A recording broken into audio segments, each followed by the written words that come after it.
Okay, we're gonna call the select board meeting for Monday, June 13th to order at 7:01. First order of business, visitors appointment, Representative Dave Shutt. Come on up, Dave. Hi. So I don't have anything particular on the agenda, but I just thought I'd check in, see how things were going. The money for the landfill, made it all the way to the end. You got the check with you? No, I doubt you'll get a check. No, it's a 2-year budget, but the fiscal year doesn't start till July 1st, so I doubt you'll get a check before July. No, there's a procurement, we have to go through the procurement, which is fine, yeah. But that's what I was gonna say, it was a big thank you. We know that you did a lot of work up there as well, so we really appreciate you doing that for us. Yeah, well, it needed to be done.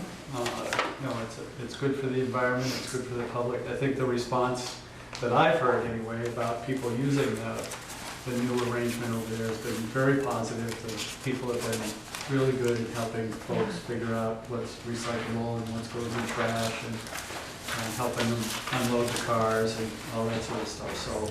And they take everything, so Yeah. if you don't wanna go to Middlebury, they'll take it here and just charge you what it's appropriate, so that's great. So far as I know, everybody's been real happy with the arrangement. I know, like any change, there's concern and worry that it's gonna be a terrible thing and we're losing our landfill and all those concerns, but it's satisfying when you finally get through the process and it works out pretty good. So you guys did an awful lot of work on that. It came out You in good. particular did. Yeah, no, it came out good, so I was very happy in the end, so. So what do you think they'll be, I'm curious, do you think they'll be looking at legalizing marijuana again next year? Oh, that won't go away. I don't know, what the process will be, or, I think there was actually probably a majority of the legislators felt that legalization was inevitable. And the question was when and how to do it, and there was pretty broad disagreement on how to do it. Sort of let people do the plants sort of process of legalizing it, or the more commercial create dispensaries and a whole legal structure and a tax structure and bring in some significant dollars that would be designated for use as enforcement, prevention, and treatment.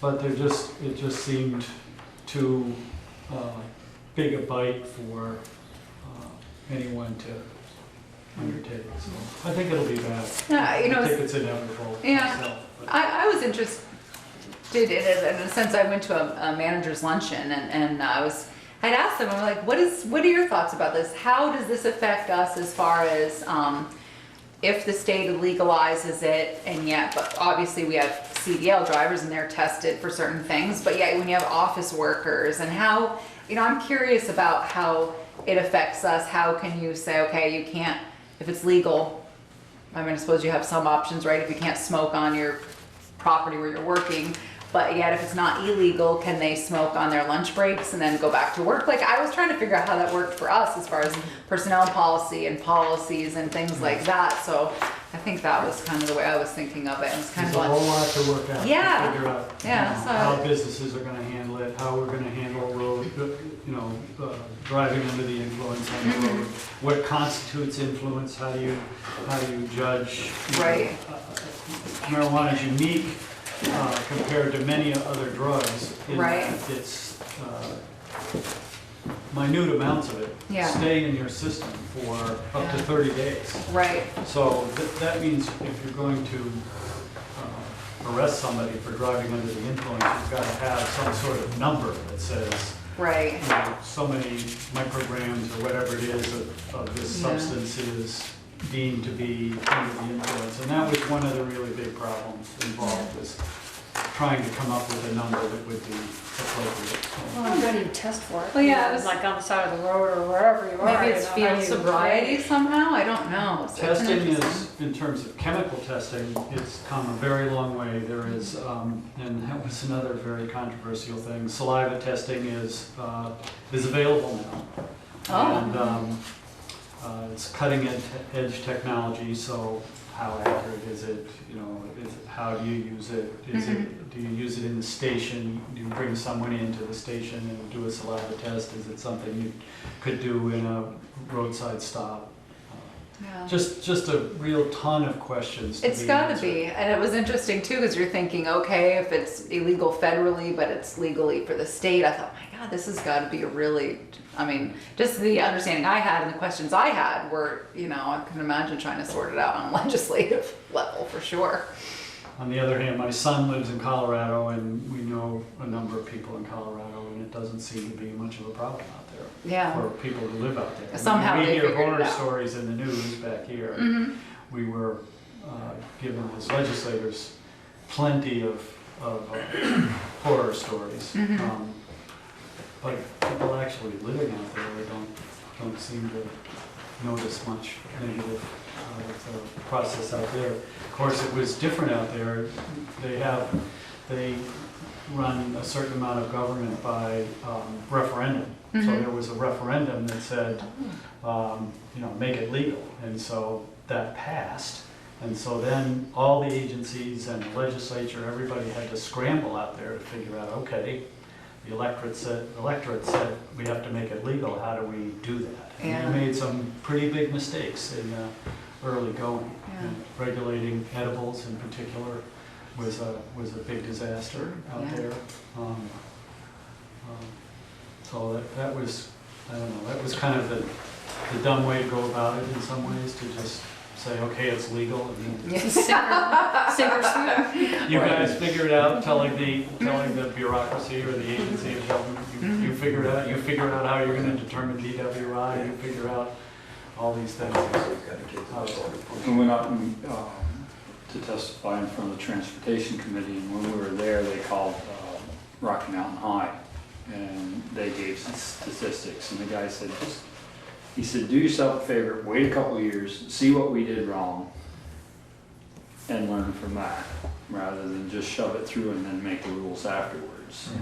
I mean, that was in the Senate Transportation Committee. Yeah, and that was essentially the big bill, you know, the bill to create a commercial environment, and lots of tax dollars was, it created this process that we're talking about, getting there. It didn't make it legal, you know, July 1st. Right, oh, that's a good point, I was curious, no, I was just curious, I mean, I assumed it would come back, so it's hard because you're trying to follow it, and it's so hard because you just get bits in the news, and then when is it up, and it's testimony, and so after a while, you're like, all right, I'm Dave will tell me. I was like, I felt like I can't, I'm trying to figure it out and follow it and So see. what's going on with the solar piece, you know, and the control back to the town? So I was very pleased with the way that worked out, actually. The governor vetoed it because of some technical and legal difficulties with a couple of passages in the bill, some unintended consequences. It looked for a while like it was either going to be override the governor's veto or throw the whole thing away. And I was one of the people that said, no, we need to put together a bill that the governor will sign that preserves local input. And we did that in the end. So the town plan will have to be amended going forward to figure out what the rules are for this community, for every community in the state, Yeah.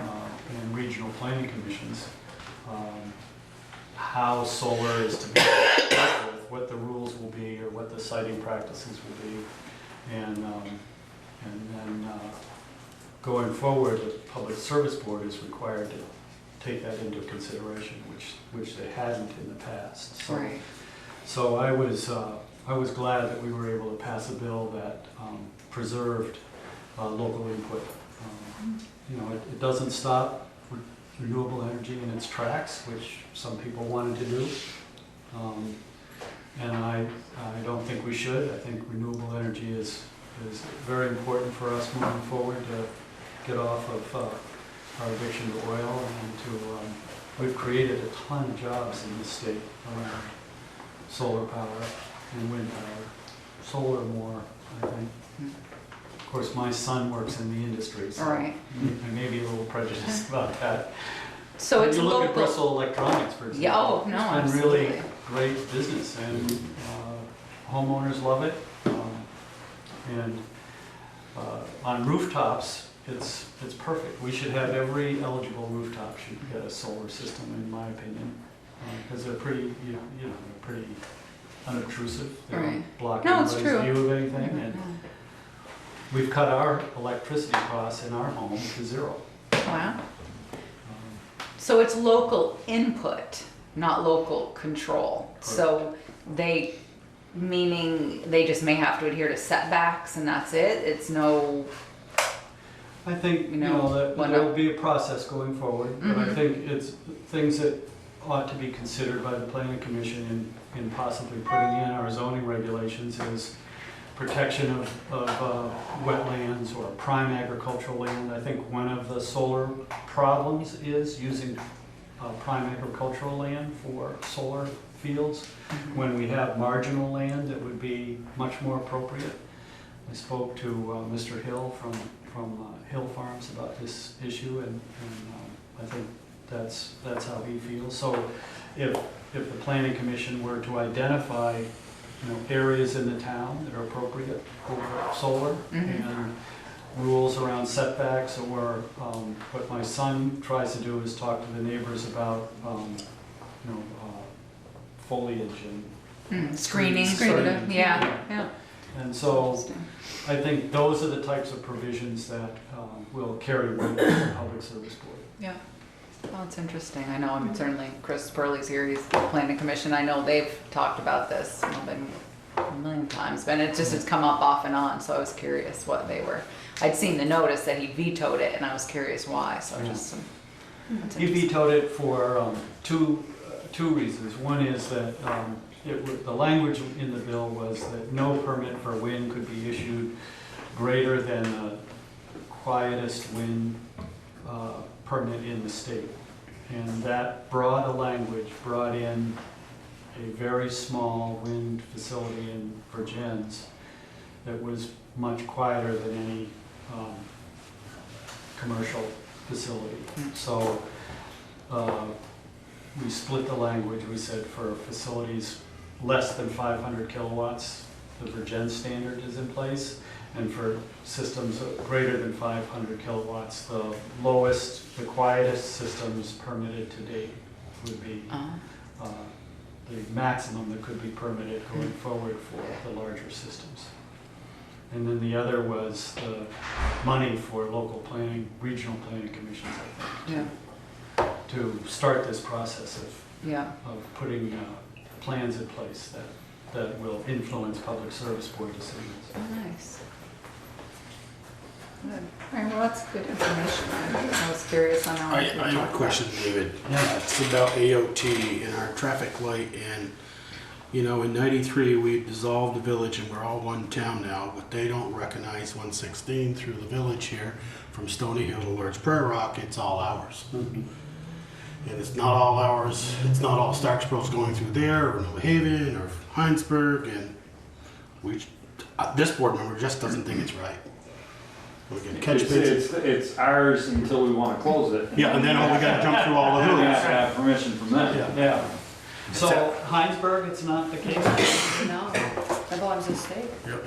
They maintain. Plow through it. I mean, we're lucky enough, for them, they're lucky we plow it and say, no, we'll take care of the plowing and salting. Well, But- there's some history there too, Joel. The trustees took it away because apparently they That was sealed up a drain or something. 12, 15 years ago they paved through here, and now they tell us in 2017 3 to that 5. we're not paving it. They're doing it in 3 to 5 years, they said they paved through. And They would pave? They are paving through, yes. They are paving? But they're why not should- paving along, they're supposed to be doing 116 this year. Right, but they're gonna not skip. They're gonna skip Bristol, Bristol. which actually worked out for us because we're gonna dig up West Street as soon as, possible. oh, to- I thought you told us months ago that We were No, told, we were put off. We were just put off, not forever. until they come up with another excuse, I don't know. because they idea. got them right in the playbook. Yeah, I don't know, we'd have to ask, but that's just. I'd like it in writing that will be paved. Right. Yeah, we'll have to ask. I mean, I have an email just said they put us off until for 3 to 5 years. But that they will pave through the village? Yes, but they're just putting us off. We had a sooner date, Yeah, so. I'll ask about that, Joel. Okay. But in terms of transportation, it's really remarkable what we've been able to accomplish in the last 5 years in transportation. The bridges that, I should remember the statistics off the top of my head, but I don't, but I think it's really dramatic, the number of bridges that used to be considered defective and are now either repaired They or had another replaced. quote me 2 Sundays ago when I watched the program.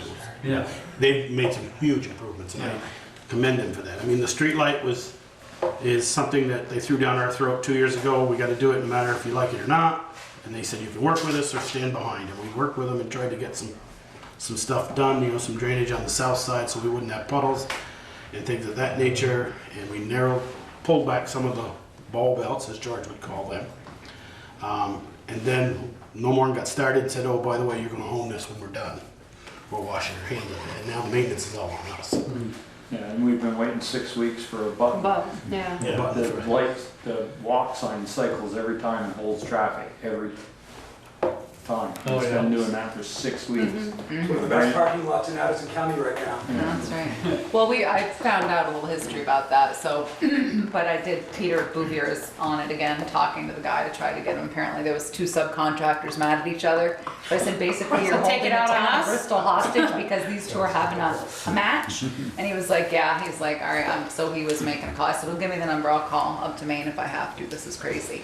And so, but anyway, we did have a discussion about that last week because that's what it's doing, right? It's just one of the buttons is stuck and you can't remove that button because if you do, then it can't cycle, it won't stop the cycling automatically. It's one button, you take it out and then none of them work. So it's it's just a thing. Well, So we we'll own see. it, but we can't do what we want. Right. The delayed green and then It's turn on red and. frustrating. Yeah, so hopefully in the next few weeks, we'll have it back working properly, so.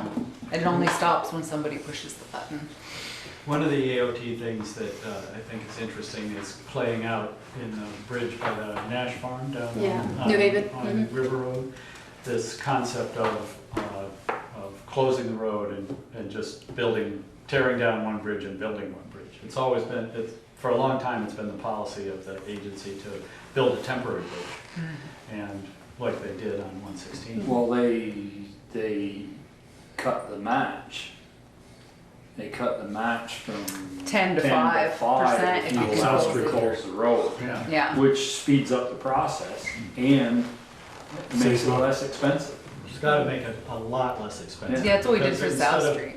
Instead of building 2 bridges and tearing down 2 bridges, you're just tearing down 1 bridge and building 1 bridge. And you So don't it's have to better. deal with traffic. You still have to deal with the traffic in and out of the site if you've got a temporary bridge. That's right. It's quite a savings. It'll be interesting to see what the public response is to closing River Road. There's a Well, lot they've of given them people enough use River notice. Road. They gave enough notice, they have signs up, I drive it intermittently, it's not like I drive it every day. But I'm sure I'll get caught once Yeah. driving down there and saying, oops. No,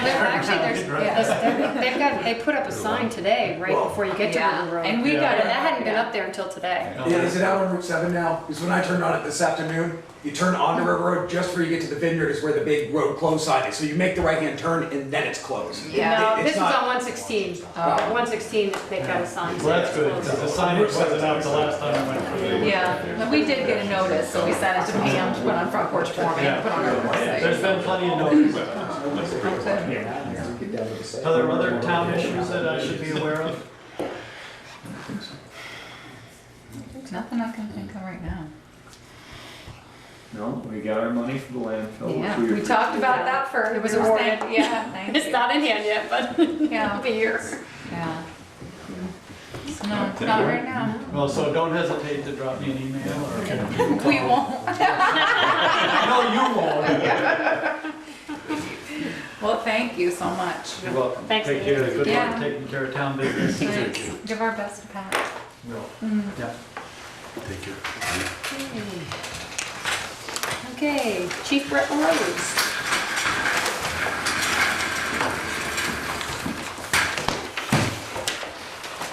Good evening, everybody. I thought before we got started, maybe just spend a minute providing an update on the new fire station for those watching at home and read the meeting minutes. So, for those who are interested, we are tentatively scheduled to be operating out of that facility on Saturday, July 25th. June. Excuse me, June 25th. Don't spread that rumor. Tentatively, subject to change, of course. That's right. And we may be permitted to start moving some non-essential equipment as early as this next weekend, the 18th and 19th of June. So, but as you know, it's a construction site, so things are subject to change. But ideally, it would be great to be operating out of there prior to the holiday weekend. So, We should say you and there was about 11 firefighters that put the ladders up in the antique bay. I got some pictures. I'm not sure if Brett shared them with you, but So the builders, yeah, they permitted our antique wood ladders to be moved over there this weekend and hung up. And like so many of the projects and the work that's been done this year, countless volunteer hours just getting things done when they need to be done. So, and the builders, Neil and Bream and Kevin Harper have been great about allowing us into the facility on the weekends to do those things. So. Yeah, you should know, I went in this morning, he said the ladder's gotta come down. He was just busting. He's learning though, because he sent back, you sent him an email that said, whatever you did as you requested, Leo, and he said, boy, he's good at covering it. yeah, it was. So.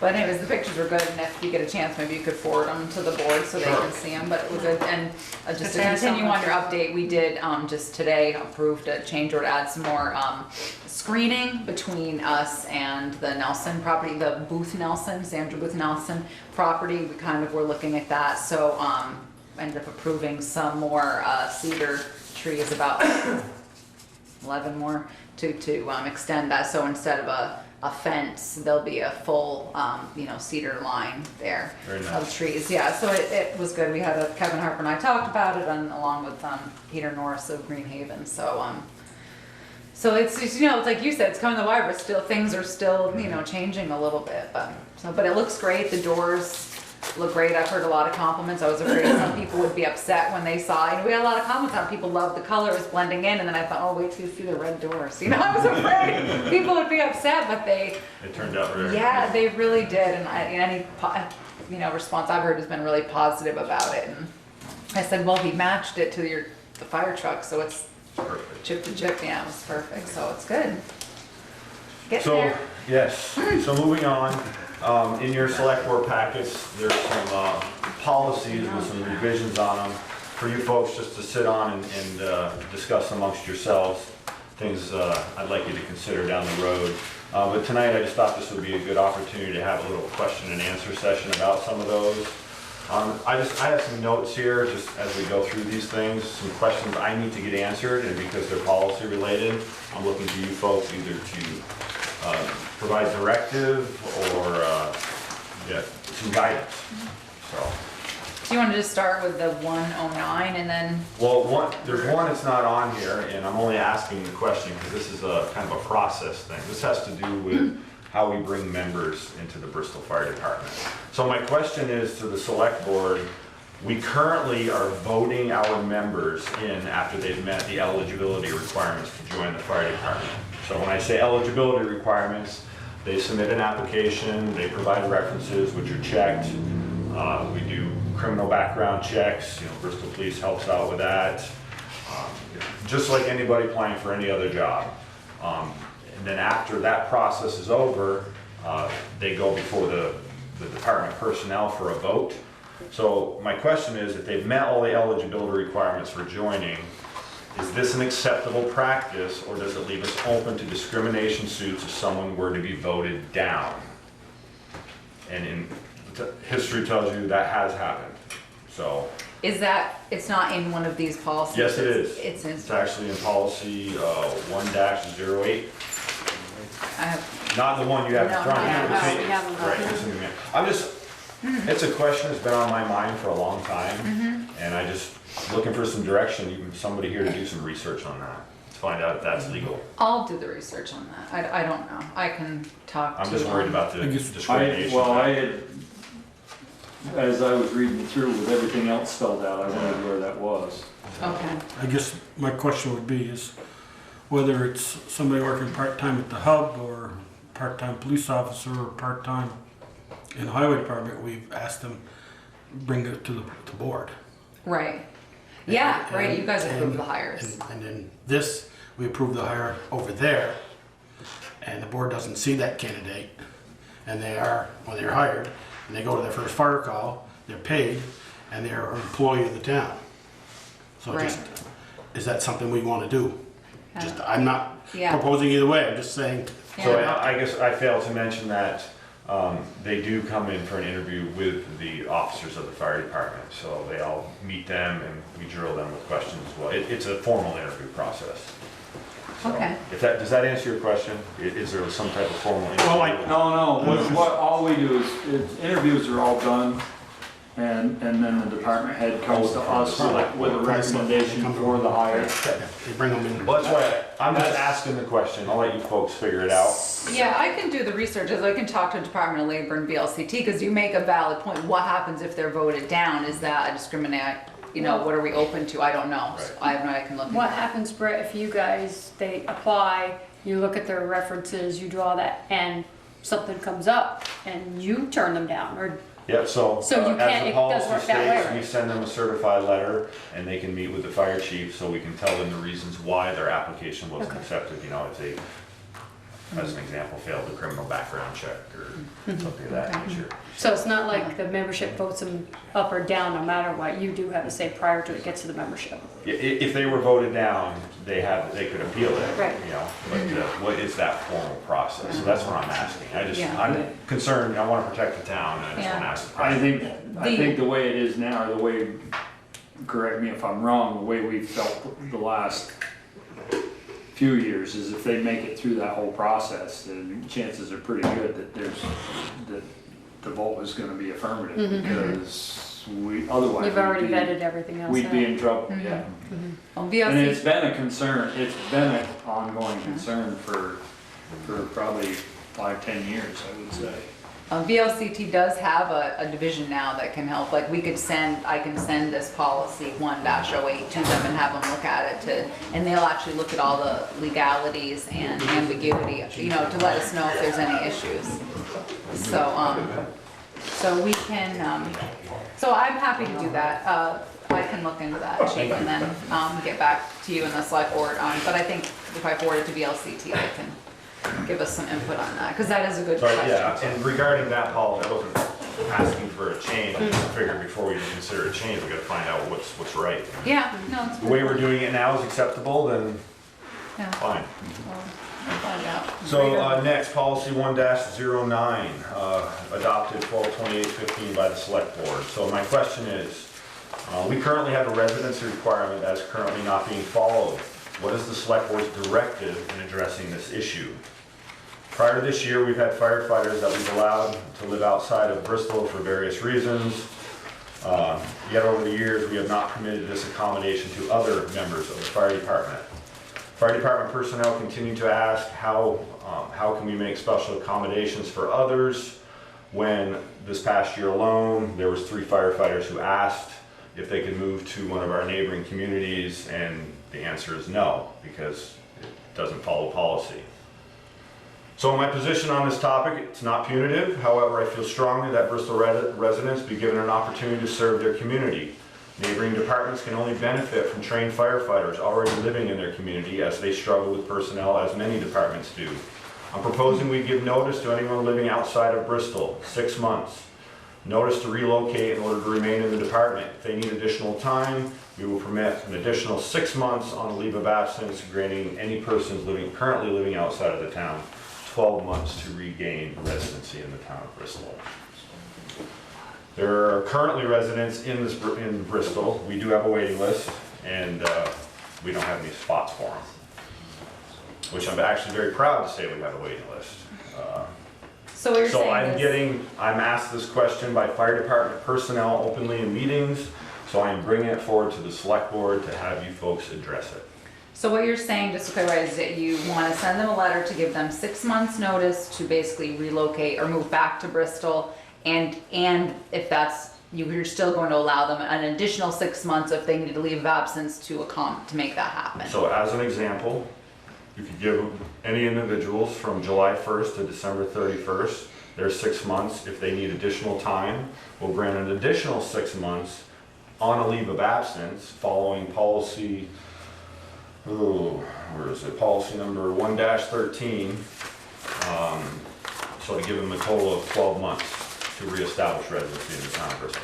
So you then, so they reestablish residence, so what do you do in the meantime? You're just short a person, basically? Takes up a space. Takes up a spot. You're not gonna fill that You position, can't someone fill up, it. right, you just have to, okay, well, that, thank you. When someone's I just on wanna make leave, you sure. can't fill their spot. Okay, I just wanna make sure so that, well,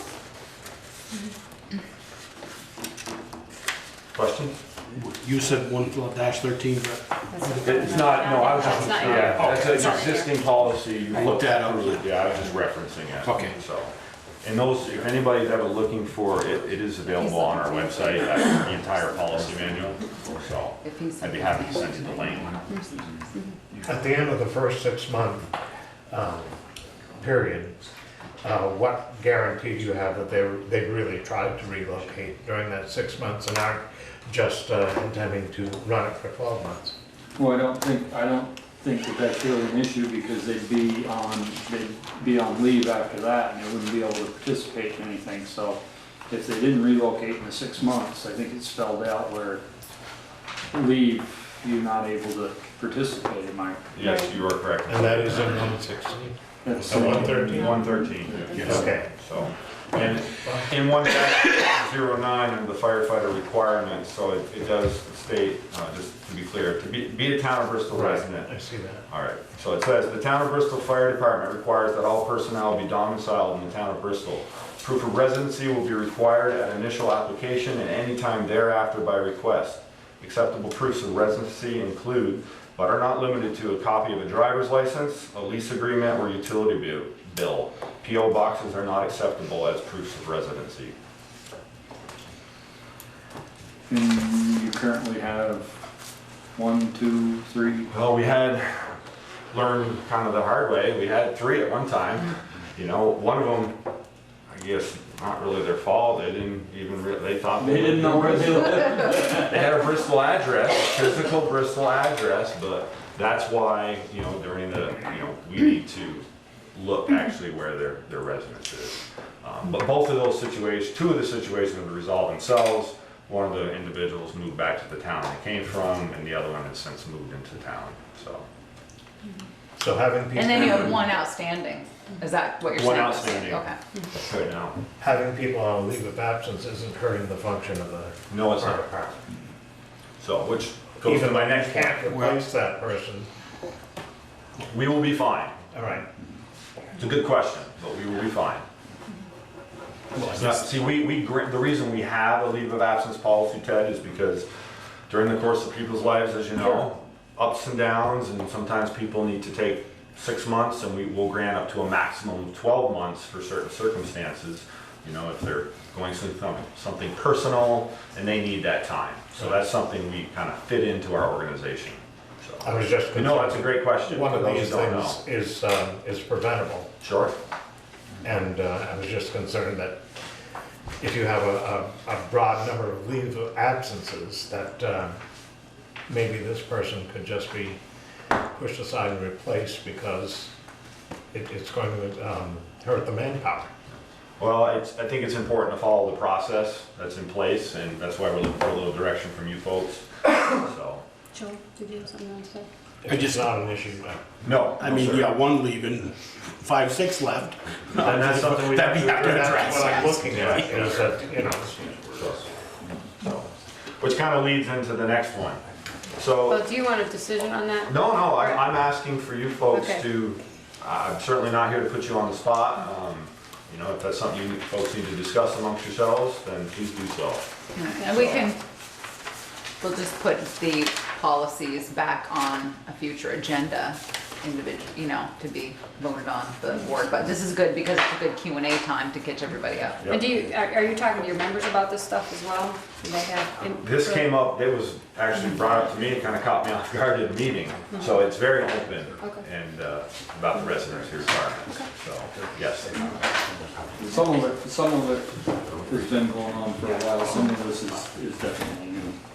But I'm sure he'll get to that. So next, I wanted to talk about again, in policy 1-09, we currently, in the Bristol Fire Department, we have minimum training requirements. You must meet so many hours per year, certain subjects in order to stay compliant as a firefighter. We're showing a trend right now of personnel not responding to emergency incidents as much as we'd like them to. I've done a lot of research on this, see what other volunteer fire departments do out there. I've seen numbers as low as 10%, I've seen them as high as 50%. But the reason we're looking at a percentage for responding to emergency as opposed to like training where it's a set hours, because it's easy. I mean, you need 30 hours a year, trainings are scheduled, you have your opportunities to get them in-house elsewhere. Emergencies happen when emergencies happen. So if we go on, 30 calls, and you say 15%, then that's, what is that, 5? 10 I is can do 3, yeah, 5%. So, but and if you go on 100 calls, you're asking someone to go to 15 calls. And the reason I bring this up, because this has to do with cost. Again, I want to be very clear. This is not punitive in any way, shape, or form. This is based on numbers. I was curious, what are we paying for our volunteer firefighters? So I just want to give you a little example here. So based on numbers I collected from Therese, based on the insurance, hourly wages, of course the cost of equipment, the cost to outfit firefighters, and so on and so forth. So to have one firefighter in their probationary year, between all those things I just mentioned, it's a cost of $4,763.75 per firefighter. You times that times the average of 12 firefighters in the last 3 years that fall below this 15%. So that's $57,165 we're investing into personnel. And what's our return? So we look at 5 years. 5 years, the personal protective equipment goes down because we don't buy new turnout gear every 5 years. We have to buy it every 10 years by national standards. So at 10 years, so this is a running total, at 5 years, a running total, now you're looking at $10,748 per firefighter, or $128,979 for those 12 firefighters. And then in year 10, you're looking at almost $20,000 cost, with a grand total of $240,000. $240,000. That's the cost over 10 years. So the reason I'm suggesting we look at a minimum training requirement is incentive to get people. Not training requirements. Incident participations, because we want people to come to emergencies. That's what we signed up for. I have a responsibility to provide a service to the taxpayers of Bristol. In order for me to effectively provide that service, I need bodies. And I need people who are willing to commit. And I acknowledge, just as we all do, we are paid on call volunteer firefighters. We all have jobs, we all have families, we all have extracurricular activities. You go to calls when you can. But you also, people need to make decisions whether or not they want to go to these calls. Whether it's 2 o'clock in the morning, I just don't feel like getting out of bed. For me, that's an excuse I don't accept. So I just throwing that out there. This is what it costs for you folks to have firefighters. who attend less than 15% of calls in a year. Could you get me a copy of that so that I Certainly. can? The other question, just want to clarify for someone who's not a firefighter, it's the 10 years you have to, no matter how many, for lack of better, hours or responses are on that gear, right? You have to replace it every 10 years, whether it's been out 10 times or That's right. 10,000 times. So when That's we correct. send a set of personal protective equipment out to be serviced, these companies are trained, they inspect this gear, and if it's past its expiration date of 10 years, they will no longer certify it. So what's that mean? The firefighter is wearing gear that's not certified, they get hurt, an investigation happens, oh, they're not wearing compliant gear. Guess who's getting sued? You folks are. Yeah. So part of this, which Teresa just caught me I'm just up here, asking here. it costs approximately, well, I got 3 firefighters right now who are below this 15%. And I need to buy them almost $2,000 worth of gear each. And what's the trade-off? Yeah, that's good. These are tough questions to ask. But No, you know I what? mean, it's interesting. So I'm asking, I'm just putting it out there. No, it's a good point. I'm just trying to make sure that everybody understands that it's not, the age of the gear is the age of the gear. So if they Right. go out X amount of times, it doesn't matter. It's not like they still have to get it replaced, but. Now Like you the could, shelf life of your bread, when it Yeah, or your exactly. bread, Your no, bread. when it expires, it expires. Yeah. It's- Whether you use the home over or not. But that's interesting. It's just important that everybody understands. Brett, have you ever like done a survey of your members to figure out why they don't come or what, That's what I was gonna ask. you know? Because I mean, some of them, maybe it's work, maybe it's family, maybe, I don't know, you know, there's 100 number of reasons, but I'm just curious if you ever did that and A gotten, formal survey, it's always been just kind of word of mouth. You know, we obviously, we put our arms around them once in a while and just say, hey, you know, what's going on? We haven't seen you in a while. We try that approach, which I think is much more personable, you know, but that's proven very ineffective. And you also did the small groups. Because, you know, one of my goals, Michelle, I feel like one of my responsibilities as the chief of the department is, you know, to go to these people and tell them their value to this organization. You know, you have a tremendous skill set that you've acquired over a length of time, and share that knowledge with these people. Yeah. You know, that where we get most of our training and that experience and how we kind of mesh together as an organization is when we go on those emergencies. Because that's when all that training just comes out and we learn to work together. That's how you build confidence in one another. And you know, for those individuals who are not able to come as much as we'd like them to come, all of a sudden they just randomly show up, and it's the people who come on a regular basis are kind of like, I don't know this person's skill set because I don't ever get a chance to work with them on an incident. So a survey, perhaps a very good idea.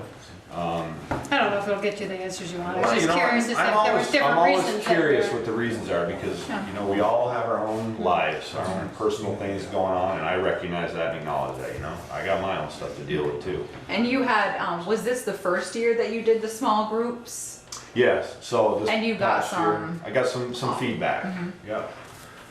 What Teresa's referring to, back in December, we had some company meetings, you know, smaller group settings to ask the membership, you know, what's going on, what's working well, what can we improve on as an organization. We took some great information out of that, and a lot of it we have, you know, put to use. So, So here's my other question about this Yeah. 15%. This 15% is emergency calls only, so they don't get credit, like you don't get credit for your officers' meetings or all your officers, or you don't get credit it's for, when okay, we are, it's actual calls. we are dispatched by our dispatch center, so yeah, that's where that comes from. So, When someone cannot make the required participation and they appeal to the chief, what's the next step? So great question, Ted. So that language is identical to the language in our training requirement language. So the first year you don't make the requirement. Perhaps you had extenuating circumstances. We're not aware of it because there's something personal going on and maybe you weren't comfortable, obviously not sharing the details of that situation, but just even saying, hey, I got something going on, you know. But usually at the end of that year, as we've done many times with those who haven't made their training hours, they come forward and they say, you know, I had a tough year, or perhaps I was going through a divorce, things we just weren't even aware of.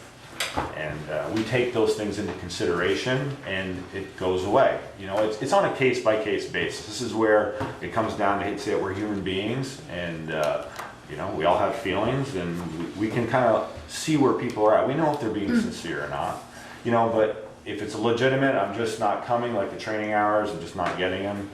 That second year comes, well, perhaps this isn't for you right now, you know, maybe it's time to step aside and give someone else an opportunity. So it's an objective decision as opposed to a policy. That's correct. That's correct. Yep. We've always left ourselves out to be able Yeah. to take care of the people, but you can't, you're kicking somebody when they're down. It's Right. not- Yeah, right. It's not.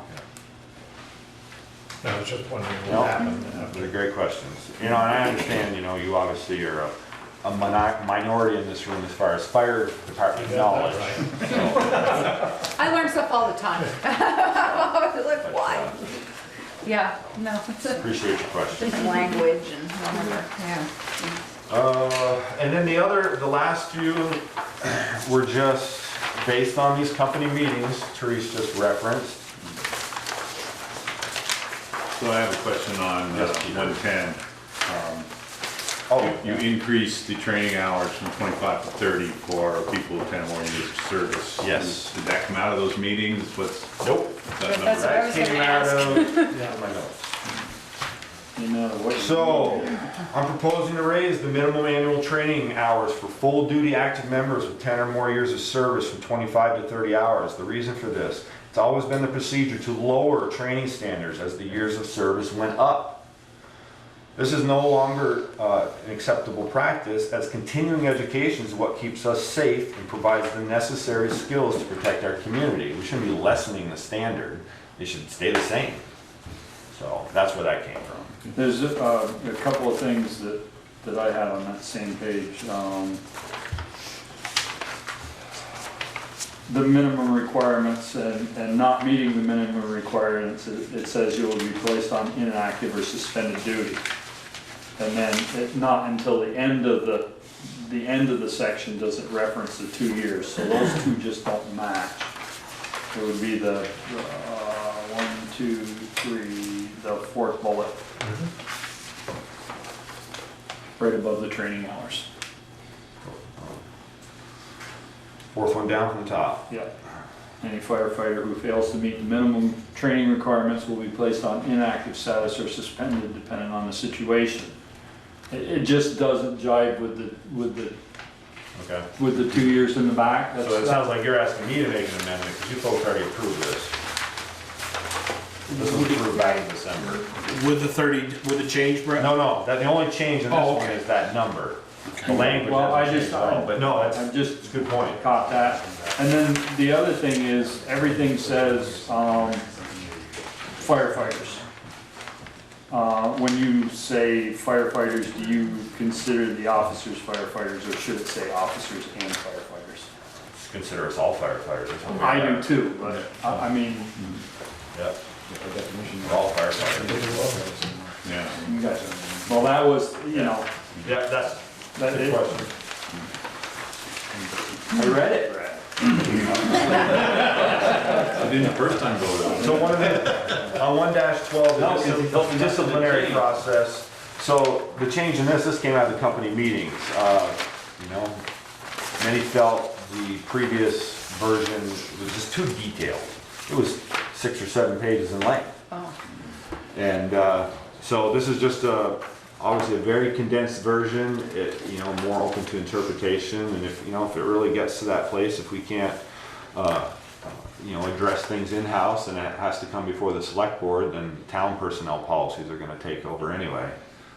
So, but Yeah, again, there's- this is just for something for you folks to consider, but the idea was to not make it so detailed and just kind of keep it open, you know, things are on a case-by-case basis. We obviously don't have all the details of what's going on in people's lives, so just something for you to consider. Examples of class 2 causes, village should be changed to town. Yeah. That's right, we're not a village anymore. And I just think somewhere it needs to reference at the end that it will go into the town policy. Because it just kind of leaves you hanging Yep. there at the end.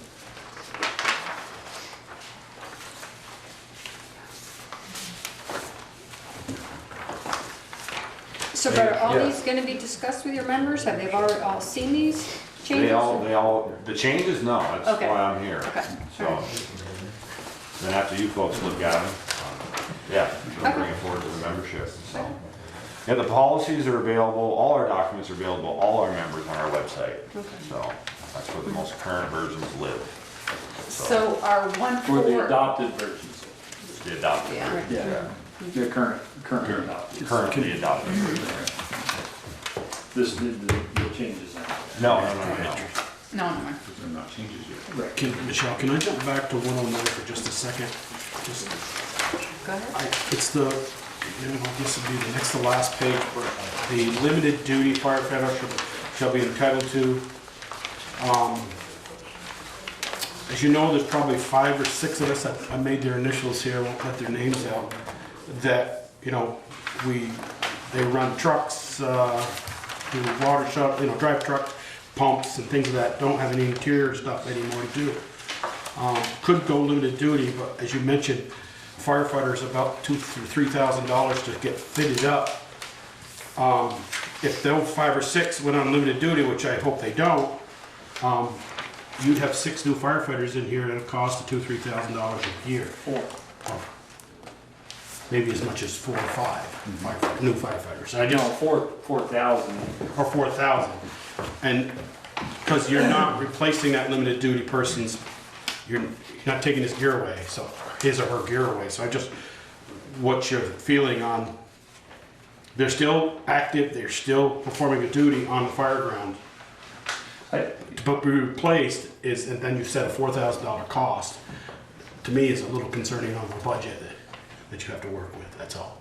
I would think that one of the things is that in reading through that limited duty, it spells out what you can and can't do, what your qualifications are.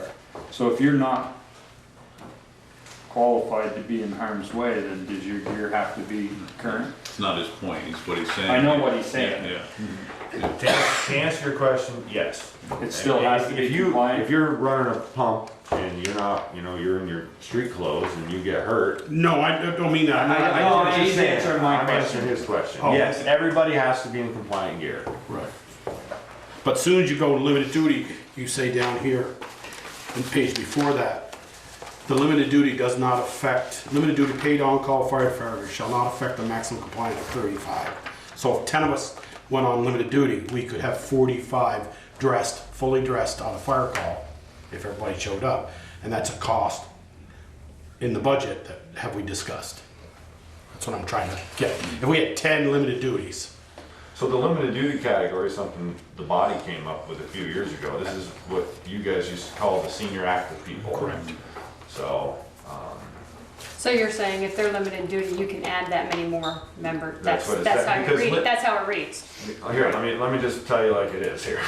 So we have a 35-person roster. Right. Okay?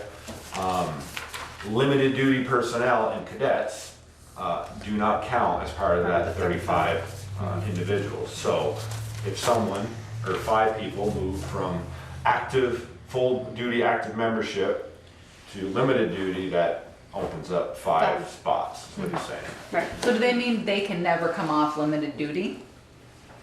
Now, they can go back and forth if they wanted to. So they But then can. you go It's, over it's, the point I was trying to get at, it's something we as an organization invented. Oh, okay. Because you have all the same privileges as anybody else, you're still a voting member of the organization, you do anything within your scope of training. So if, let's use Peter, if you were a limited duty person, but he's a trained firefighter, he can still wear an air pack and go inside a burning building. It's within his scope of training.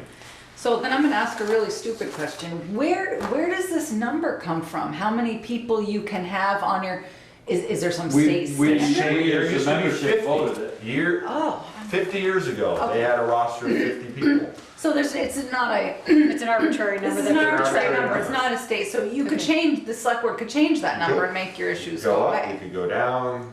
Okay, all right, I'm sorry, I wasn't sure if it was a state, something with your We went OSHA, from OSHA, whatever 32 regulations. to 35. back when it was a 5 village years ago. department, I believe. No, that was just a few years ago. Was it? Yeah, 4 or 5 years ago. So I guess I'd be getting a little confused too about the limited duty, full Right. duty, because if it doesn't affect your total number of, It's just in our Roster. bylaws. It's in our bylaws. well, I know, but if they're going back and forth, then you're really over your 35. You know, if you had 5 limited duty and they're going back and forth as to what Well- they're doing, I mean, what's, That was, I shouldn't have said that, because usually when someone goes to limited duty, they usually stay there. Stay there. I mean, it's typically, it's, like I said, it used to be, when you classify people as a senior active firefighter. So, since we're being nice and honest, so many years ago, 2 generations before me, you know, they created rules because they wanted to get rid of certain people in their fire department. It worked out well for them. But then when they got to be that age, oh, well, that means I have to get out. So we changed the rules again to accommodate them. Oh, I That is the truth. The God's So, which is, you know, this is why we as an organization, like any other department in this town, need a little bit of accountability. So is it some, just so I can understand, making some notes here, is that something that you as fire chief would like to see? Is that your roster could grow so that you had a little bit more flexibility, or? Growth isn't the answer right now. Yeah. The answer is better participation. Right, okay, well. Because that makes growth sense. just means potentially more people. with- That don't make 15%. Right, that's a good So, point. and Here's- then you're just investing more money and you're not Yeah, getting that that's a return. good, that's a great point, so Brett. good, I mean, I know this is probably way off in left field, but why not for those people who are, what you might call limited duty or the senior firefighters, why not just have a lifetime membership for them? You know, maybe they don't go to calls, but they can still be a member, you know, with certain, Without Certain gear. privileges. yeah, without gear, with, yeah, you know, if they're not, There is we can't have lifetime members. We haven't yet, but that's something that was done recently. But the thing is, you open up another can of worms with something like that, because my position is if you created such a category where, okay, because they want to be a part of the organization, but they don't want to go on calls Right. anymore, they don't want to train anymore, well, they can't be voting members anymore.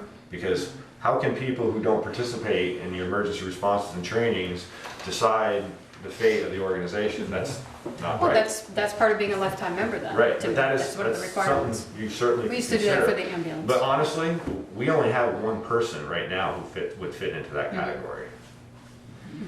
I mean, in If that 10 or category was 15 there, you years, might it may have not- more. We probably have some people who have retired that Would have gone. could be. Might have gone to Yeah. that, yeah, right. And how, you know, have dinner with you every, Right. it would be great to have the honorary members there. It certainly would, and they're welcome now. You know, but we don't have, it's acknowledged actually in one of these policies, not the ones in front of you tonight, that life membership. Yeah, I thought I remembered reading Yeah, something about you that. did.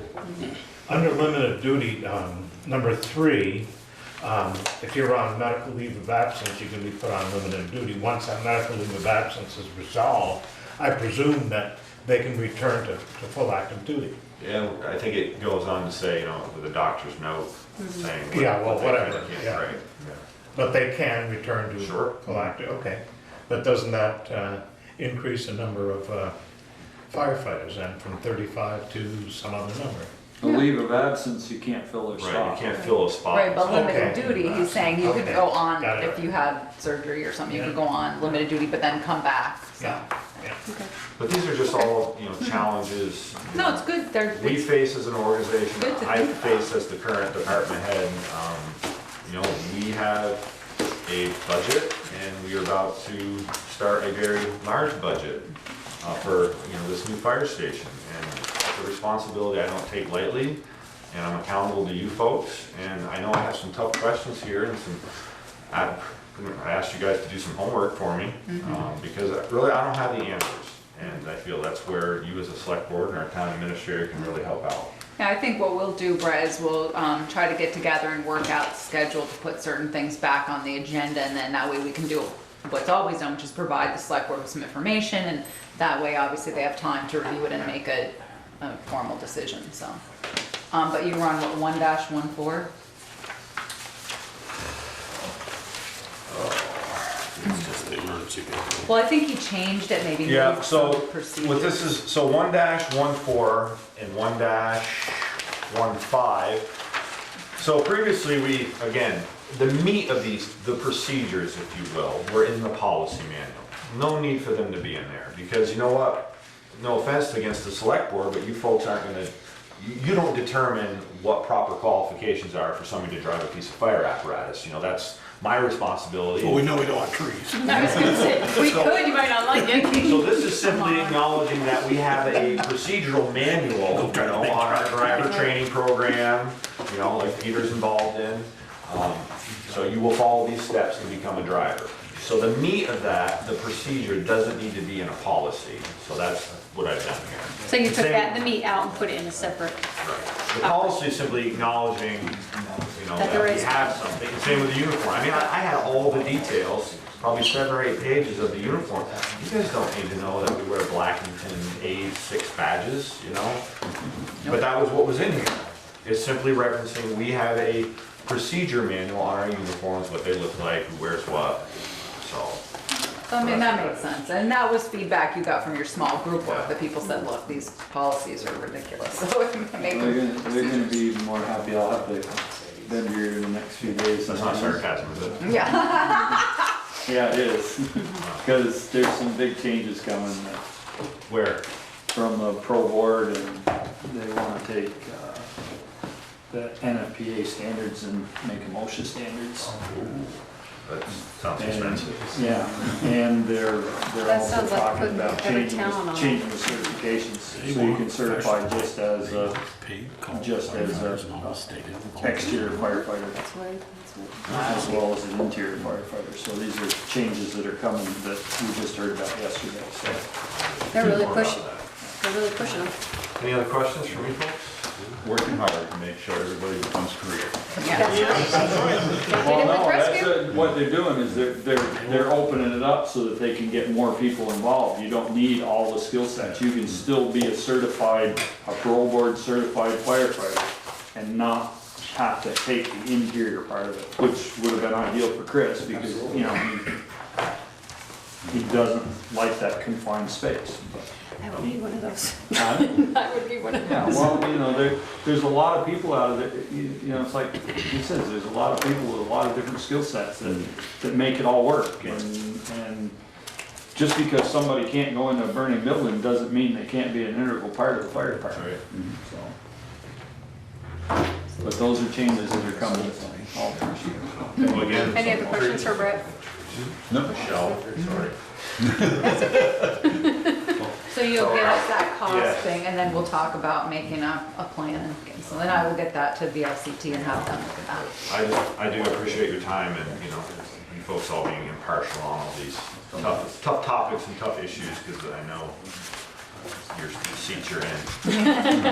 Well, it's a lot to think about, so it's good that they had a chance to ask you questions. and a little bit. You know, I remember when Peter remember when Mark implemented standard minimum training hours. And boy, the roof just about blew off up there at first. And now, Nobody it's hard thinks anything to of think it. of it. And, you know, I wasn't for the 15%, but the more I look at it, yeah, that's done. The numbers, that's tough. you know, it certainly is an interesting way of Well, thinking it's about not, it. Expectations if of your they're fire extenuating department. circumstances, Right. it's certainly gonna take them into consideration. It's not. The expectations of your fire department, any fire department, are very high, and they continue to grow. The training requirements just keep climbing, as Peter just referenced. I mean, we provide the same we are expected to provide the same service as someone who collects a paycheck. We just don't do it as often. So, but when someone calls 911, they are expecting a professional to show up at their door and take care of their problem, and that's exactly what we do here in Bristol. Yeah, that's true. Thank you. Thank you. Okay. Public forum, opportunity for citizens who are not on the agenda to briefly share comments and concerns with the boards. Go ahead, Chris. I just have a major concern. The last couple weeks, on Front Porch Forum, your assistant zoning administrator is posting, in the past he's posted, oh, there's illegal signs here, don't leave your trash on the sidewalk, blah, blah, blah. He's actually calling out people's physical addresses in these emails to Front Porch Forum for the last 2 weeks. I haven't read tonight's, but it seems like it's on Mondays when he does it because he's got them after the weekend. You've got to put a stop to that. I didn't know. I'll look into that tomorrow, I didn't know. Is he addressing that? It's happened a couple of times. It's twice now, 2 weeks in a row. Okay. Is he addressing it to official letter from the town to the thing that he's? I don't know how I'll have to talk to Eric Warren about it tomorrow. I don't know how he's Are you signing seeing them them. yet? Usually it's both. Signing them as a, And a lot of times he's calling out specific areas because you don't necessarily know whose trash it is. So for example, there's a chair and a television over by the bar, but we're Yeah. not exactly sure whose it is. Absolutely. So you have to go, we send a letter to Adam because apparently it's his land, but it's probably not Adam's, so you need to cast the net a little bit bigger. But the 3 lawn sale signs that were called out had the specific street address of the person who had that sign posted. okay. I'll have someone print them out for me and talk to Eric about it tomorrow. But thank you for letting us know. Thanks, Chris. Anybody else? Yes, Jenny? You wanna come up? No, thanks. The camera's gonna be on you anyway. Oh, dear.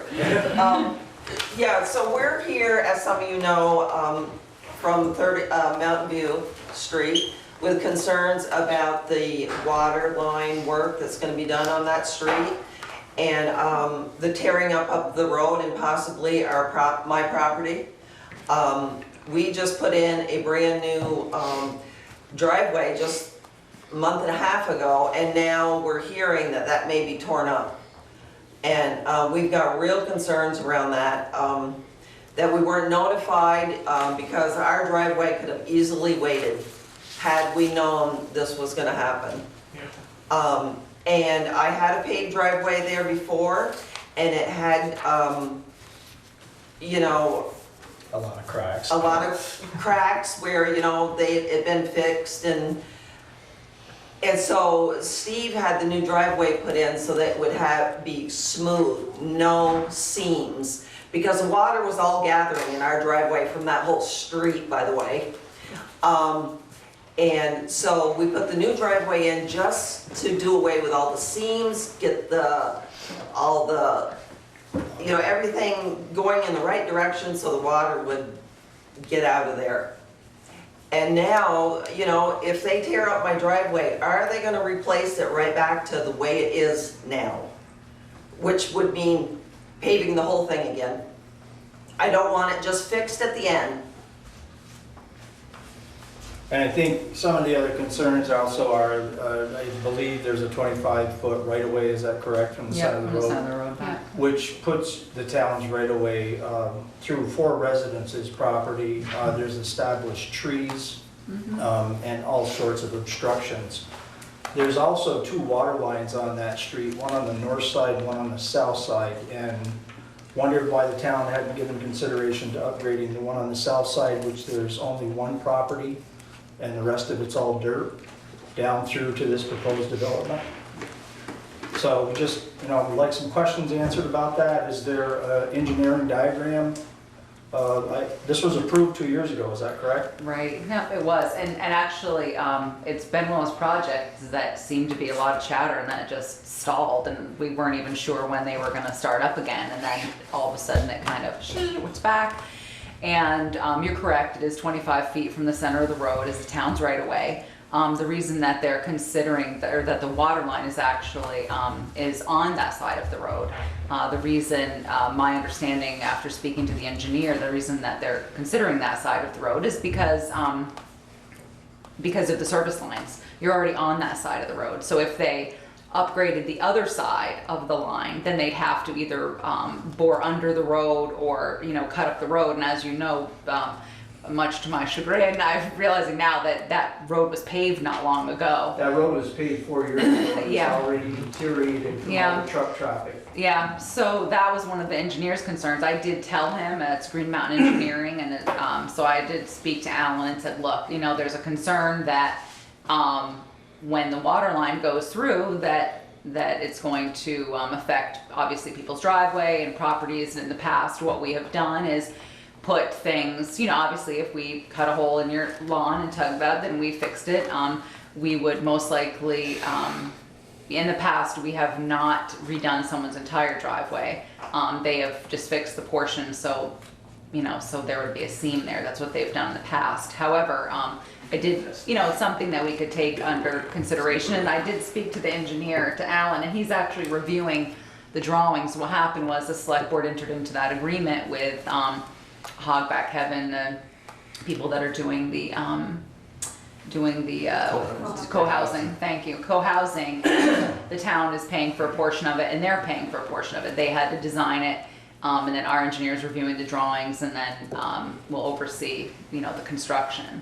So I did call him as soon as I heard from Eric about, warned about your concerns. I did email Alan, and so there's nothing, it's not set in stone right yet. No, but- Grover was still finishing the design, so Alan hasn't even seen it yet. My other thought was the water line that serves the residents on the north side of the road.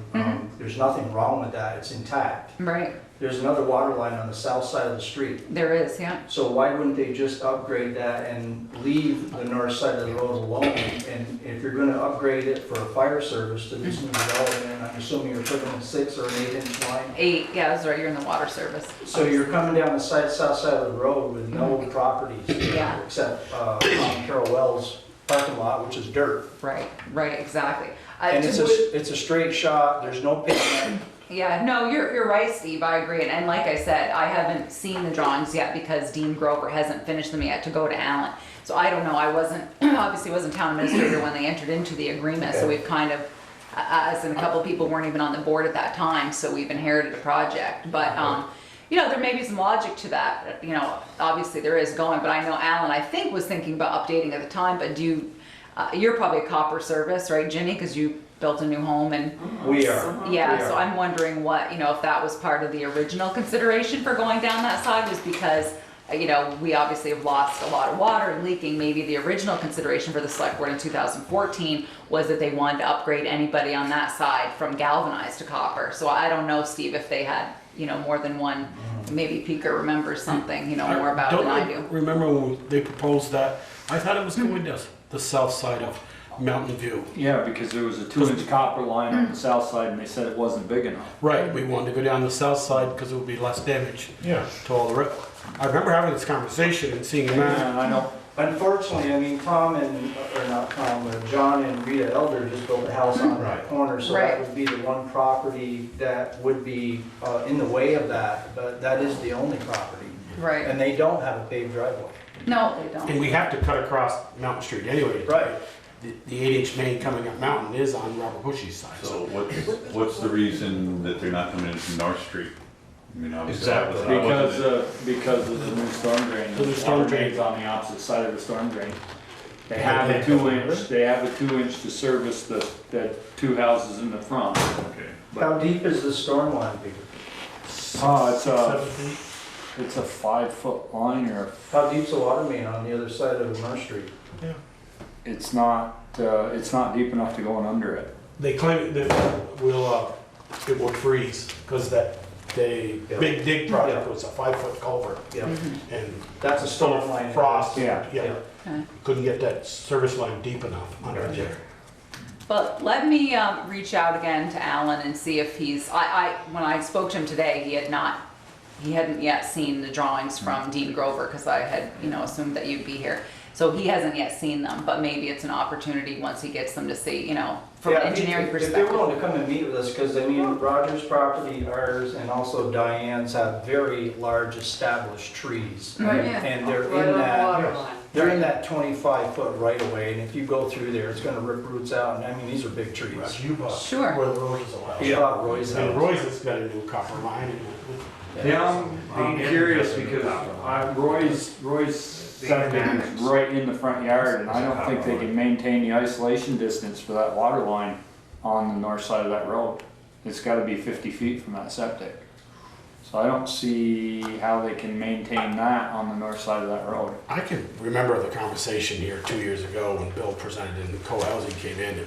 We were going down that south South side of side, that view. It's supposed to be right My, now. excuse me, Yeah. my question would be is that, when we put a little addition on our porch, which was only about 3.5 feet, it didn't include the roof, I had to get a zoning permit for that. why do I have to get a zoning permit for that? And notify everybody, including my neighbors, and put in a sign up, when the town decides they're gonna change the north side water line down through there without notifying everybody on that side of that street. Well, I could. They said it was 2 years ago, we didn't know about it until Steve told me about it. These people Right. didn't know anything. Yeah, it Well, there came had up to as been, part there of had the to been zoning. public notice in the paper for the permitting process, correct? Roger didn't live there. But this is before. But the co-housing project My itself. realtor didn't tell But me. the only abutting neighbor is Diane. No, but I'm saying in the newspaper, when you guys Yeah. have a planning commission or Everyone on Mountain View zoning. was sent a notice of the actual plan, but the water line was independent of the. Okay. We were Planning notified commission about the meeting. development Right. over a period of the last 2 years. Okay. And even, I think the developers themselves stopped and showed us a plan, but we were never notified about the possible water line upgrade. Right, And had we been, I wouldn't have paid the driveway, I'd waited. Yeah, sure. and I went to all the meetings, I went to the planning commission, the zoning, I came here, I went to all those meetings, and I understood there was a new water line going in. In my ignorance, I didn't quite realize what was gonna be dug up, if it's going down the north side. But maybe it's actually going on the south side, and we're just going on gossip. I mean, honestly, That the drawings that they presented at the last planning commission meeting had water marked clearly on the north side Yeah. coming into that. Yeah. So that's where this, No, you're right, that's my Concern. understanding is too, it was the north side, and when I spoke to the engineer, like I said, Alan said, I think it's because of the service lines, but again, he hadn't seen, because of the agreement that the select board entered, Dean Grover is the Hogback Heavens engineer, he's designing it, then it's gonna go to Alan Heisinger as our engineer to look it over to make sure we're in agreement. So I'll definitely reach out to Alan tomorrow and let him know, look, we have some concerns, and then once we get a little further down, certainly try to get a hold of everybody and say, okay, this is what's gonna happen. And Alan's always great about doing a get together here, beginning of the day, end of the day, usually works for Alan because he's coming from Williston. We can get together and kind of talk about what's gonna happen there and answer any questions and find out. Because right now, we're still in that kind of, I don't know what Dean Grover knows. So, but we'll definitely, I have all your addresses, so we'll definitely have a meeting and get So- together and see what we can expect.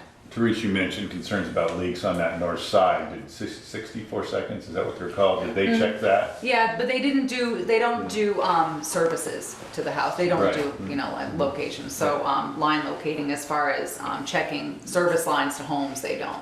But that's just what I was thinking. I don't know. I was taking minutes for the meeting, and there was a lot of discussion, but I don't remember exactly what was behind their ruling. Why, was there actually leaks on that street? Because we've been there 4 years and I'm not aware of any.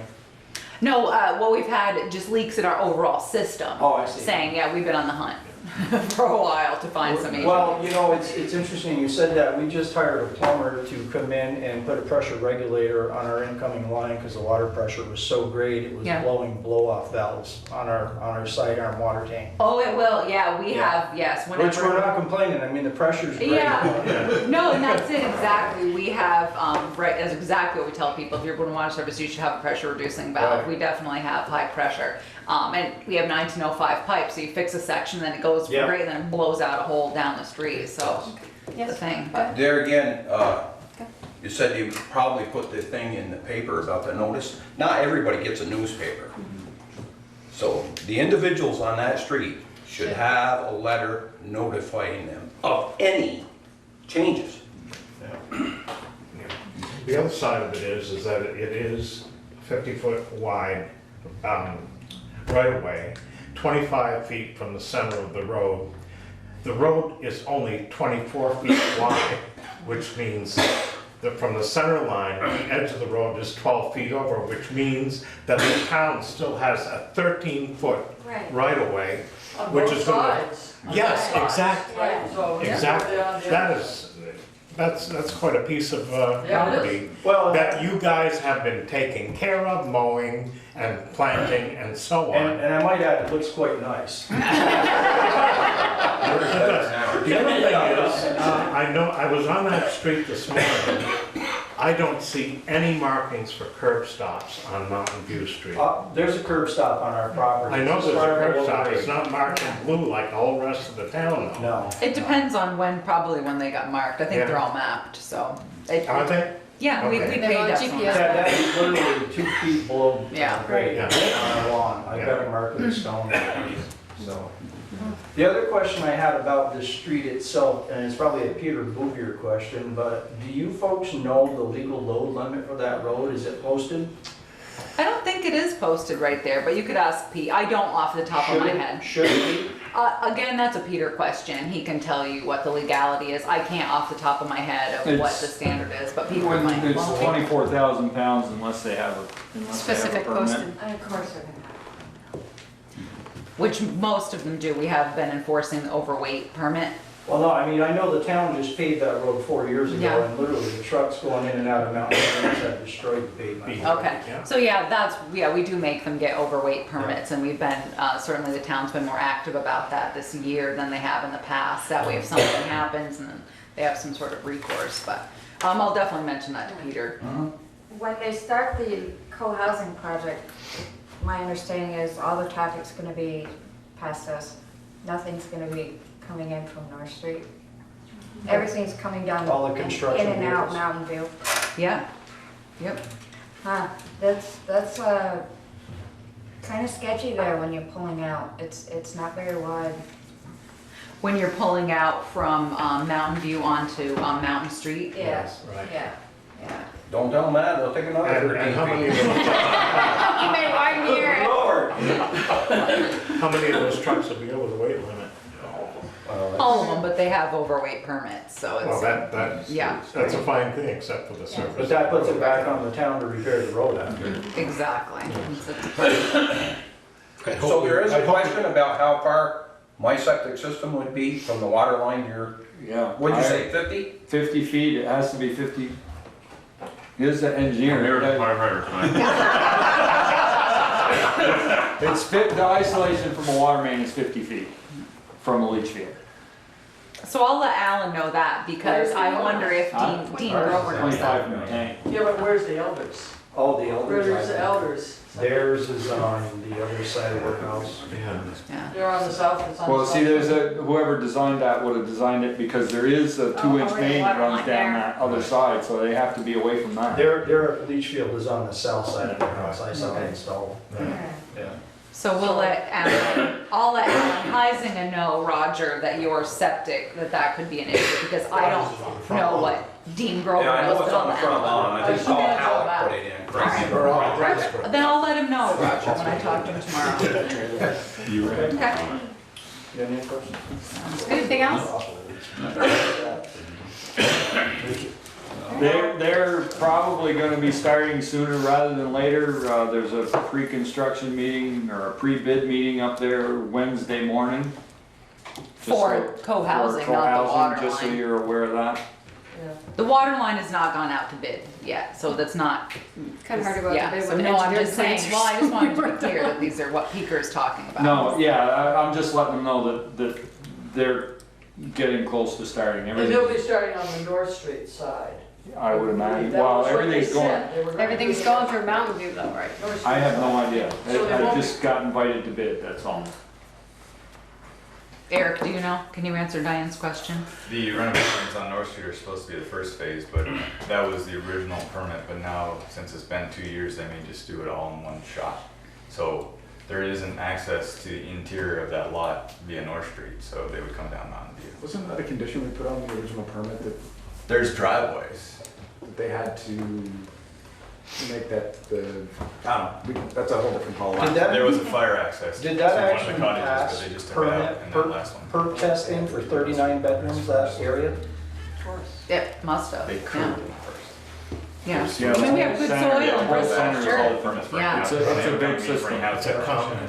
Yeah. Yeah. Yes, that's So the nothing's- water lines. Nothing's been finalized. We still have hope that maybe Absolutely. There's always hope, yes. And I'll talk to Alan tomorrow, and I especially need to tell him about Roger's septic. Because as I said, we don't know what Dean has done or what Dean knows. So, but that will be one of the first things I do in the morning is call Alan. You know, because just certainly would not have done that driveway had we known. Right. Our driveway was not an emergency thing, Right. you know? But had we known that there was a possibility of it being dug up, we certainly wouldn't have spent that kind of money to put a new one down yet. It could have waited. Okay. Yeah, there was a change on that board meeting. This gentleman mentioned something about fire access from the Massey house. They were gonna take off the porch, or the garage, off the north side of the house to make fire access into there. So there'll be a driveway in there, but does that mean there's gonna be people driving in that access to get into their parking lot or not? To the parking lot or to the building? I'm asking, I don't know which way it goes. There's two parking lots. Actually, there's three technically with the project. There's two that come off North Street and one that come off from your street. The largest of the three is coming off from Mountain View. The one on the southwest side, has got 5 or 6 spots. The one on the northeast side's got 3 or 4 spots. So it is access to those existing homes. All the new homes will have access coming in from your street, if that helps. I assume the reason why they probably did it that way is so they wouldn't have traffic going right completely through their development all the time. Right. They don't connect. Parking lot from Val. Oh, so they wouldn't be able to They can't. use that as a shortcut? No, absolutely Get not. to- They do now. There's a separate. I see them go through there every day. There's a large green area. Yeah. Well, we would sincerely appreciate the board's help in any way, shape, or form if you folks can, and thank you for your time. We'll definitely keep you informed and let you know as soon as, right now, it's just, I just don't know because Okay. our engineer doesn't know, but as soon as we do, we'll let you know. I And, remember having that yeah. conversation. We thought, let's just truthfully go down the south side of that Mountain View because it was once you cross Mountain Street, there was nothing in the way. I just think it's what, I remember having that conversation. What Alan said is true. Usually when we're doing that, we try to do service lines if we can, so if there's an issue, so that's all I could think, and We're that's what really Alan happy said, with our so. service. So we'll see what, what we find out. so. All right, thank you. Thank you.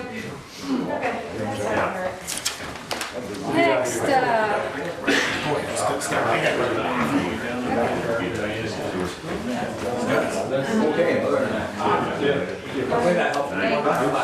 you. Must be in between. Okay. Back to the agenda. Policy to appoint a fire chief and deputy fire chief. Oh, did I say that? Okay, well, that's my bad. That should not say deputy, that should say first assistant. So anyways, it's correct in the policy. I don't know why I wrote that. Yeah. Oh, okay. That little ranch and stuff in the I line. always thought the Indians left, but I imagine. Are you guys listening to me? Yeah, no. That's what I thought. We're moving on to the next one. Yes, Policy to To appoint. appoint, yes. I have it right here, see? Okay. So I think I got all the changes in here correctly, but certainly let me know if I missed one. Looks good to me. Yeah, and as I remember. Motion? Well, Let's are wait for you Joel. gonna come? comment on Get a this? motion. Yeah, let's get a motion I on. move. Let's wait till Joel gets I move we back. accept it. Second? Second. Okay. Discussion. You guys have anything you want to say first? Okay. Yeah. Chris, that you? Yeah, I've actually got a handful of questions and concerns. The first question,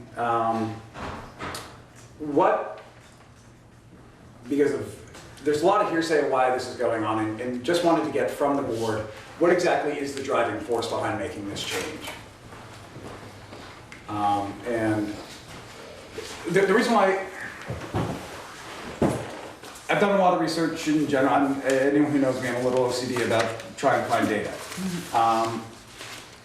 If the attempt is to make sure that we empower our officers of the fire department to do their job and be effective at doing it, the appointment is not a necessity. Typically, the departments that run into issues are departments that don't have great policies. They're sort of, for lack of a better term, in a chaotic flux. We are fortunate. Our current chief has generated some amazing policies, has set us up as an organization to succeed. The need to do it, one of the things that, watching your last meeting that was brought up is, Therese mentioned that VLTC, every time you talk to them about it, asks the question. Now, when that question is asked, what are the ramifications towards the town? Is it just them gathering data, or is there other premium that are associated with that? Do we know? Quite often insurance companies will gather data, not know, because they're trying to see what is their claim base on appointed versus elected chiefs, and there may not be changes now, but 5 years down the road they may. That was really one big question. The other one, when this change occurs, the status of whether we, at the last meeting, Brett had mentioned that the policies supersede the bylaws. And if that's the case, is the intent to do away with the bylaws and purely work from a policy base that will be dictated by a board and not by the department? That's the other piece, is when this does occur, what happens to the status of the members of the Bristol Fire Department? Currently, we are paid on-call employees that we have followed. For a long time, it's been sort of pick and choose where we fall in the town. I mean, as trivial as this sounds, for the longest time, employees of the town of Bristol brought free trash to the landfill. The fire department wasn't allowed to, because we weren't employees enough. Are we now full-fledged employees? Are we now 100% town employees when you make this change? Or do we continue to be our own organization with guidance from the town? And so those are the pieces. More importantly, for me, the concerns I have, I'm not 100% on board with the concept, but you know what, I've accepted it. It's gonna happen, and it is what it is. But all I ask is that it's done correctly. As I read the policy, as I watched your last meeting,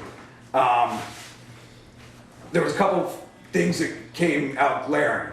First, you all discussed that the current or the upcoming appointment will take place with the two sitting officers that will act as their probationary period, and their current office would be their beginning of their first term. Your policy states nothing of the sort. Your policy states, when you enact this policy tonight, that you will open it up to bid, people will apply. So your policy's lacking your initial aspect of it. If you follow your own policy, as soon as you enact it, you have to open it up to bid, take applications, make a decision who you want to review, and then make a decision based on that. Next is, you base this on chapter 24, God, I can't remember what the state statute. It says that you may appoint or remove your fire chief. You've talked about how you're going to appoint them, but there is no place in here that discusses how you may remove them. In any policy you would want an end as well as a start.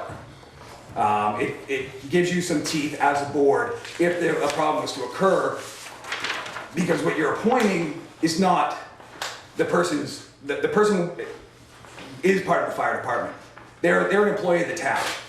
What you're appointing is actually their title, for the lack of a better term, and their responsibilities. If you demoted a chief back to firefighter, they're still an employee of the town.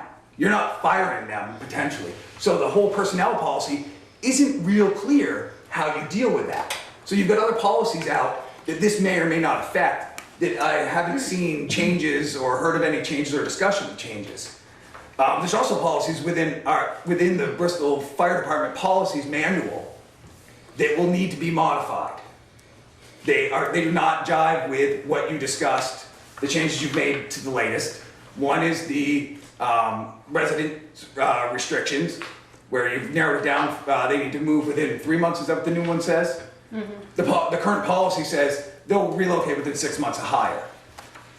You're gonna adopt one policy, but you have another policy that isn't the same. You also state in the current policy that the chief, all the officers of the Bristol Fire Department are elected annually. You're changing that, but you have not elected or have not proposed at the same time to accept changes to that. It doesn't feel like all the steps have been followed to get here. The other piece is, there was discussion on somebody applying and needing to move here within 3 months. The problem I see with that is, by the bylaws and the policies, you have to be a Bristol firefighter to be able to be chief. How can you bring somebody from outside who does not go through the process of becoming an employee first, a fireman first, be appointed chief? So that whole piece doesn't make any sense. It's like you're putting something out there that really can't be obtained. If you had an outside person, a retiree from another department who wanted to relocate to Bristol, can you appoint them based on all the other policies and documents you have? I think it's a great idea to be able to go there, but make sure that all the policies are there. And lastly is, once this appointment is made, the personnel process of if a member of the fire department has a concern with either of the two appointees, what is the process for questioning or bringing a, for lack of a better term, a complaint forward?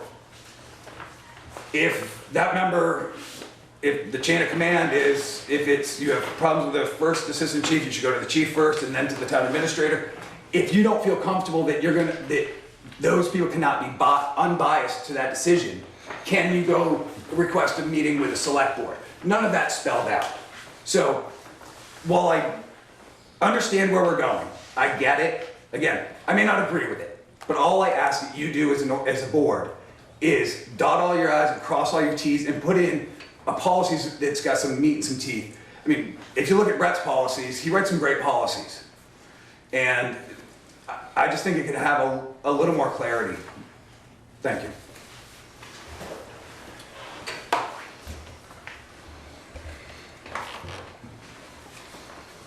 Thank you, Chris. Good comments, good questions. Don't know that we have all the answers, but thank you. Anybody else have anything you want to discuss? Guys? Well, they should match. Yeah.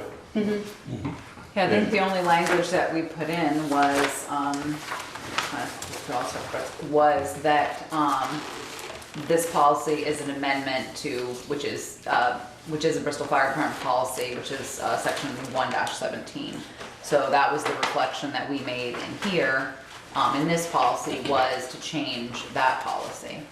And our personnel policy is covered in notes on my desk, and I'm trying to get through a current issue before we, so that we can address it correctly in the personnel policy that we're going to have to put forward, because one we have has some big holes in it.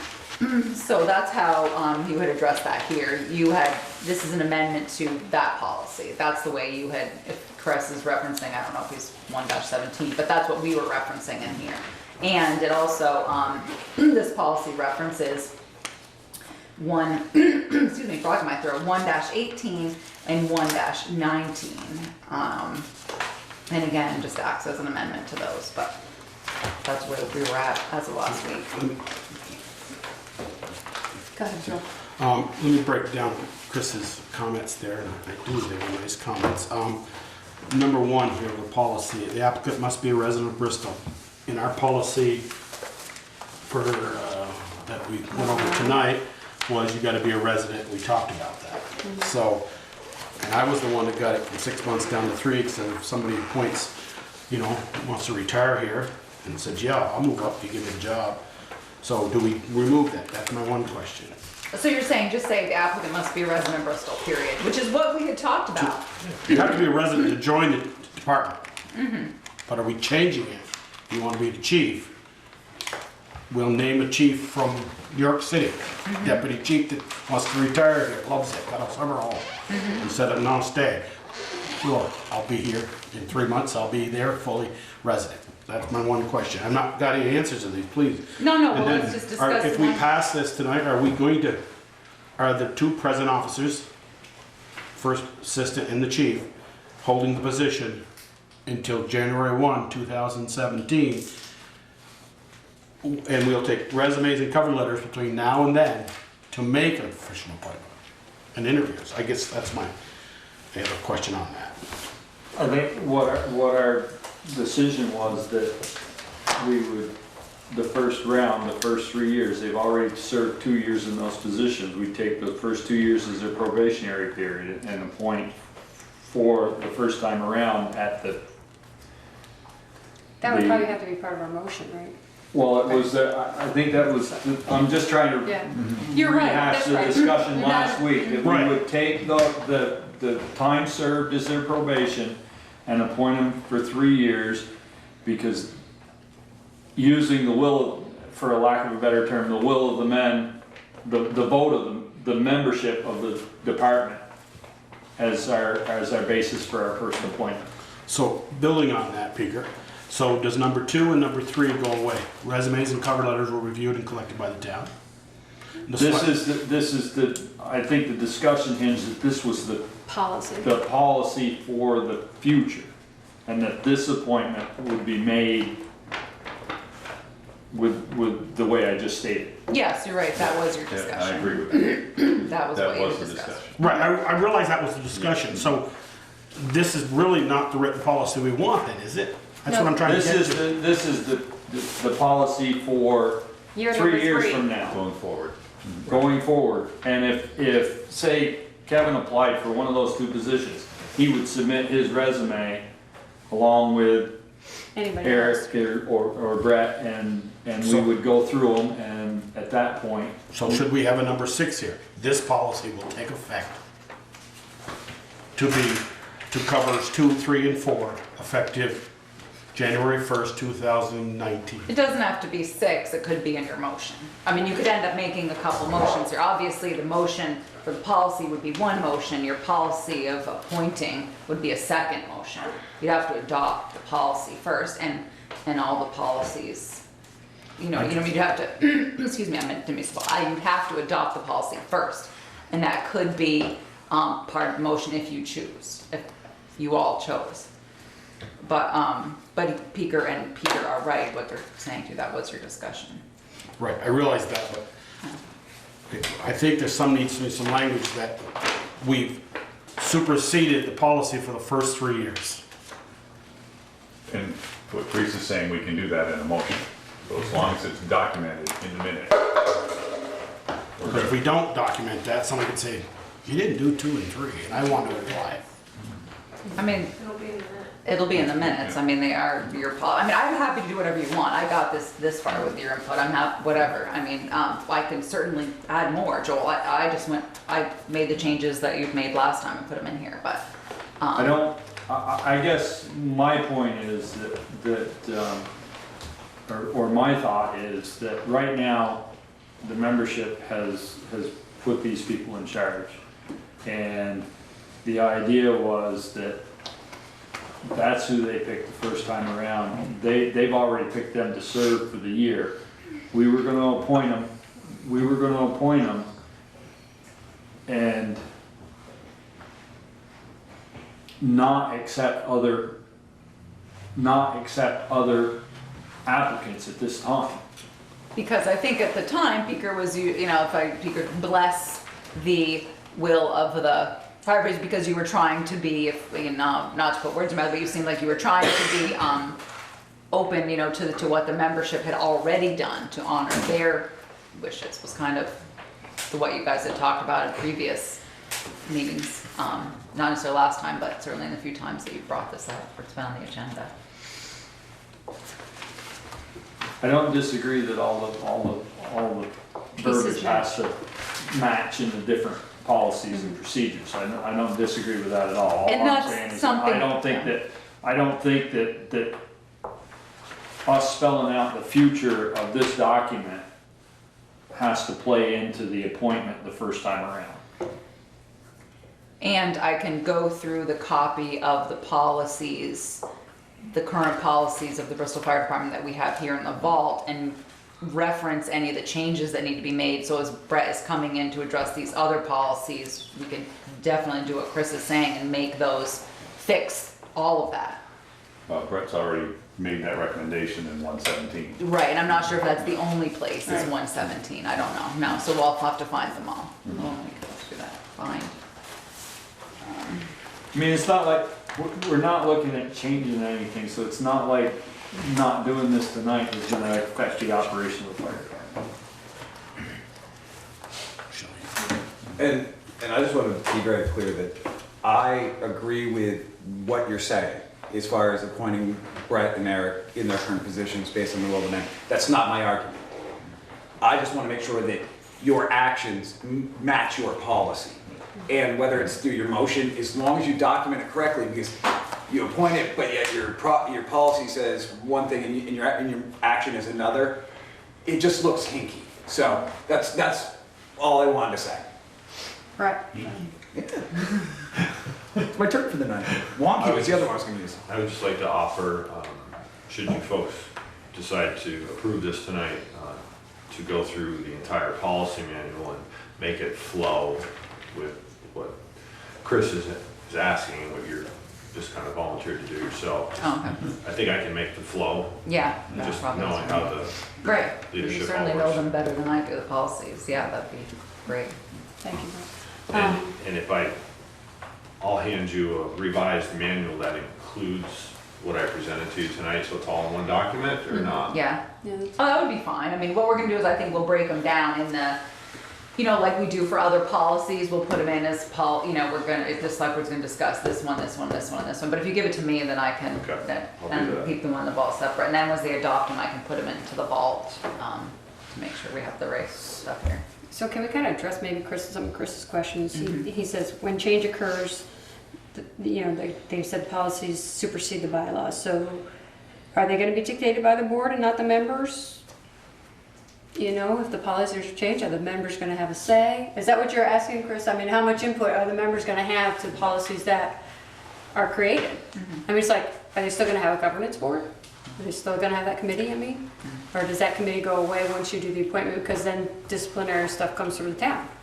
The way it worked in the past, these policies and procedures were set forth by the chief, and the chief put them in, because I know, because I went through a lot of this, and I got a lot of tongue lashing at one point, but the chief makes these policies, and only as a courtesy does he let them out for discussion. There's nothing saying that the membership doesn't vote on these policies and procedures. They are let out for discussion, and the chief takes under advisement when, and then if it needs to be changes made, then they're made. Peter, And that's the way were the those other- policies though based on the bylaws though? You abided, when those policies are written, usually the bylaws were followed while they were being created. Is that a safe assumption? We did job descriptions, we did, yeah, help me out here, Brett, you were. When the policy manual you folks adopted on December 28th, 2015 had the language of the bylaws in it word for word, so. I know as other departments, that's the way all the other departments work. The department heads make the policies. They may or may not ask for input from their staff, but it's them who puts the policy forward to the select board for the select board to approve. I do think, and I certainly could be wrong, but I think, Chris, that in a way, yeah, you are going to, that eventually your bylaws will become a thing of the past. They will just become policies that are adopted, that are, put forward and adopted. That's what I think, and someone else here can comment on that. That would, that's just the impression I get. But that's just me. I could be wrong in my impression of that. Go ahead, Brett. If I may. So, if we are truly a town department, which I understand we are, bylaws are not needed. Those are for private corporations, such as our NH Munsell Corporation. That's why you have policies. You know, they were mirrored of our bylaws out of respect for all the work that was done a couple years ago. So, and moving forward, if you folks want to govern your fire department, then govern your fire department. And so that was it. I mean, So they, I feel strongly, you know, as the representative for the fire department, as the department head, it's my job to listen to, you know, members' feedback, my officers' feedback, and if changes are needed, then, you know, that's what you put me in that spot for, and if you don't like it, well, it comes up in my annual review, or you get rid of me. You know, Right. That's your choice. yeah, and that's, so that was, yeah, so everything, the bylaws basically have become policies now anyways. It's already happened because they adopted them word for word from the bylaws. So it's already happened. But the deviation is right now is in order for a change to occur, the membership has to approve a change to the bylaws. The policies are set by the chief or whoever your designated personnel is to make those changes. That's the difference between a bylaw versus the policy as they're written. So by having the bylaws, you let the 40 members of the fire department govern themselves. But that's not the way you've been doing it for the last year or so. The select board approved all those policies in December, and then any policy changes they've adopted, you've brought forward, they've already accepted So, policies. in other words, though, if there's been a change in a policy, which there hasn't been since December 28th, they wouldn't be reflected in the bylaws. Right, well, but the select board did, I thought that you brought forward, I thought they changed, the select board adopted new job descriptions. I thought you did that at the same time. Oh, okay, I I think thought it was it all was done in after. December. No, Oh, I think it okay, was all I done thought at the we same did time. it after, so, okay, my bad, I thought we did after, or they did it after, so, okay. Well, so basic, so they're all bylaw policies now anyway, so, Right. all right. that's- We accepted Accepted the them. bylaws way back, and then we have slowly moved to do the policies. and- Yeah, all right, well, okay, I understand that's a very difficult question because it's a historical thing. I mean, yeah. yeah, tradition, history, the fire department has governed themselves, but this is where you folks, I'm gonna put you on the spot. You've gotta make a tough decision. Whose fire department is this? Is it the town of Bristol's fire department, or does it belong to the 35, 40 members? You're about to hand us a $3.2 million building. Who's responsible for that? Are you folks, or are we responsible for it? Well, according to this document, you're responsible for keeping it in good order. I hate, I'm putting it out there, I'm asking Yeah. these tough questions because nobody wants to answer them. No, that's true. And I just think in fairness to everyone sitting in this room and to the 35 firefighters back there at the fire station, you know, they need to know, is our bylaw, do the town of Bristol policies supersede the bylaws? And I hear, yes, they do. I And would any say- changes moving forward, you change them in a policy, you're not changing that document.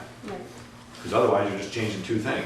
Right, no, I think Beaker's right, Beaker said yes, I think he's right, that's my Does impression. anybody else have a different view of that?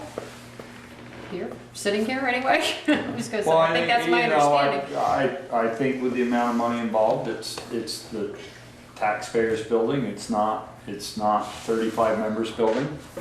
It's, you know, they're gonna treat it like their own, and I fully expect them to, but I still think that we have the Responsibility. responsibility to the taxpayers to see that we govern that building the way that we do the other buildings. I hope not. And I don't mean that, it is cynical when I say that. The reason why we built a new fire station is because of years and years of neglect of an existing structure. It's one of the most appalling things, the renovations that were done to this building, the renovations that were forced to be done on Howden Hall and the library. I hope to God that trend has ended. I believe it has. And I really mean that. I hope you have put in place, because to see such a beautiful structure being built and hoping in 100 years, we ain't doing it again because we cut some corners over on maintenance over the next 50 years. No, I mean, well, your fire chief and I work diligently talking to other departments of similar size and booking maintenance and what we can do. And we're gonna get a book from them, a warranty manual, so that it will go into the capital building plan. Because I'm like you, that needs, I agree, and I think Beaker's has ended. And Hence why we did the library painting and their emergency exit roof. It's getting fixed this year, but we have spent time doing exactly what you said, which is setting out maintenance. But what scares me is this building alone. I look at a half-done patch. The bathroom was torn up for a year and a half. I hope to God the new station isn't treated in the same manner. That we keep piecing it together. You all spend a pile of money on this building, and it's starting to look a little ramshackled in spots now because you ain't doing it right. And it scares me. And I hope you all change that philosophy. Yeah. Chris, I take great disrespect for that comment. As a facilities manager and a builder for over 40 years. We've got, look in the bills tonight, we've got a mason that's working on the pointing of the rear in this building now. Yeah, we had to cut a hole because we had a drain issue. But this will be, we've got Doug Corkins came in last year and touched up the paint again. Painted in this room, did the bathroom with the... It won't happen on my watch. But my point is your floor doesn't match. The bathroom floor was cut open for over a year. It took that long to fix it. To get it So correct. get it warranted. Get it warranted. That's where the problem was. But my concern is that we talk about this $3 million building. It's no different than any other building we own, and I really hope that, and I think we are heading down the right path. I'm just stating my opinion that it needs to make sure that we stay on that path of not allowing it to occur. Absolutely. Okay. So one of his other questions is status of the members. Are they employees? Are they members? I think you have two answers to that. You're members of the NH Munsell, and you're an employee of the town when you're on fire duty. Because it feels like we also used to pick and choose what policies of the town we follow. There was some policies we follow and some we don't, and that's where I'm going with this. And again, it's all over the place. Again, the bag of trash is something so trivial, but at that point too, if I'm an employee, my expectations my requirements as a fireman are to maintain my training hours. Eventually, hopefully it'll be meet a number of calls, but cleaning the bathroom in the apparatus side of that's a job. If I'm an employee, that's a job. That's not part of the volunteer piece of it. If you're gonna make me an employee, make me an employee. You don't expect your other departments to come in on their off time and clean their bathrooms. You don't expect them to sweep their floors, free of charge. So my labor is now labor. Again, the calls, the training, all that, I get it. That's what I signed up for. When we were volunteers, when we were a self-governing body and we were responsible for our building, we took care of it the best we could with what we had. Now, you all own the building. We've been told that many times. And if we're gonna take care of it, are we being compensated in that manner in the future? I mean, these are the big picture questions that I don't know if we've crossed that bridge yet. You're gonna have a cleaning service and just building's gonna get cleaned for you on Half of it. the bathrooms will all be cleaned, the offices will all be cleaned, for you. We already put in the budget for next year. Well, I'd answer the question, but it's getting way off topic. I'm sorry, yeah, it is. I apologize.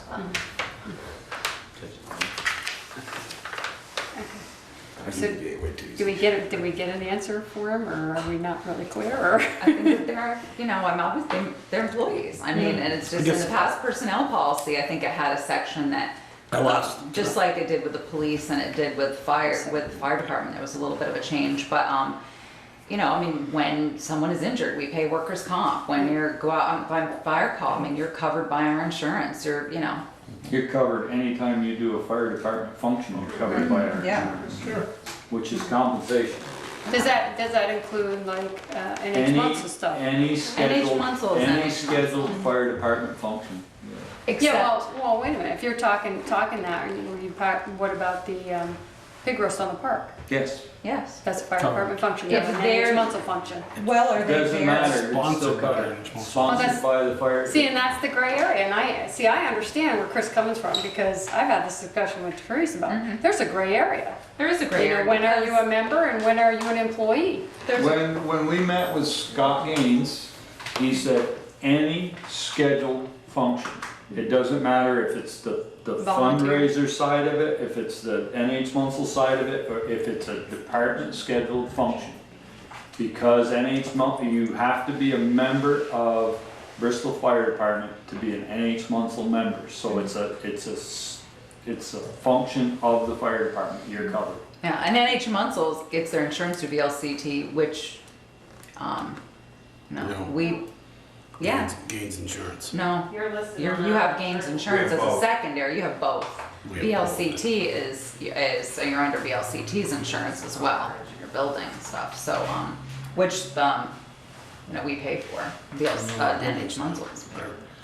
Our building on Fitch Avenue is insured through Gains Insurance. That is Right, correct. that's Yeah, but what it- VLCT, but NH Munsell is also listed on the VLCT policy too. That's how we're covered, that's For how we workers' have comp. workers' comp for Workers' our NH Munsell Correct. So you are function. No, but you covered by said both. the Oh, sorry, VLPC yeah. I thought covered it the was- building. No, and okay, then- it's Gaines that does the bill. I thought Gaines was your secondary, FFA or something, whatever those. Brett, did you have something you wanted to say?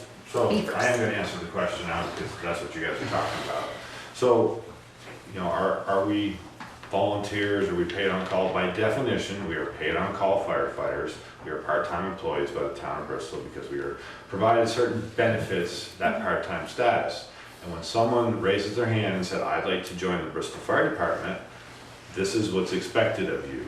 You get paid to go on call. This is what the hourly wage is. You are expected to clean the bathroom, clean the kitchen, I understand his point, compensate me then. Well, if that's the way people feel, then we can either look at asking for additional wages, or, that's a personal decision someone has to make.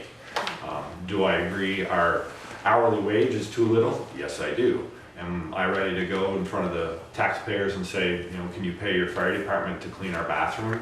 I'm not there yet.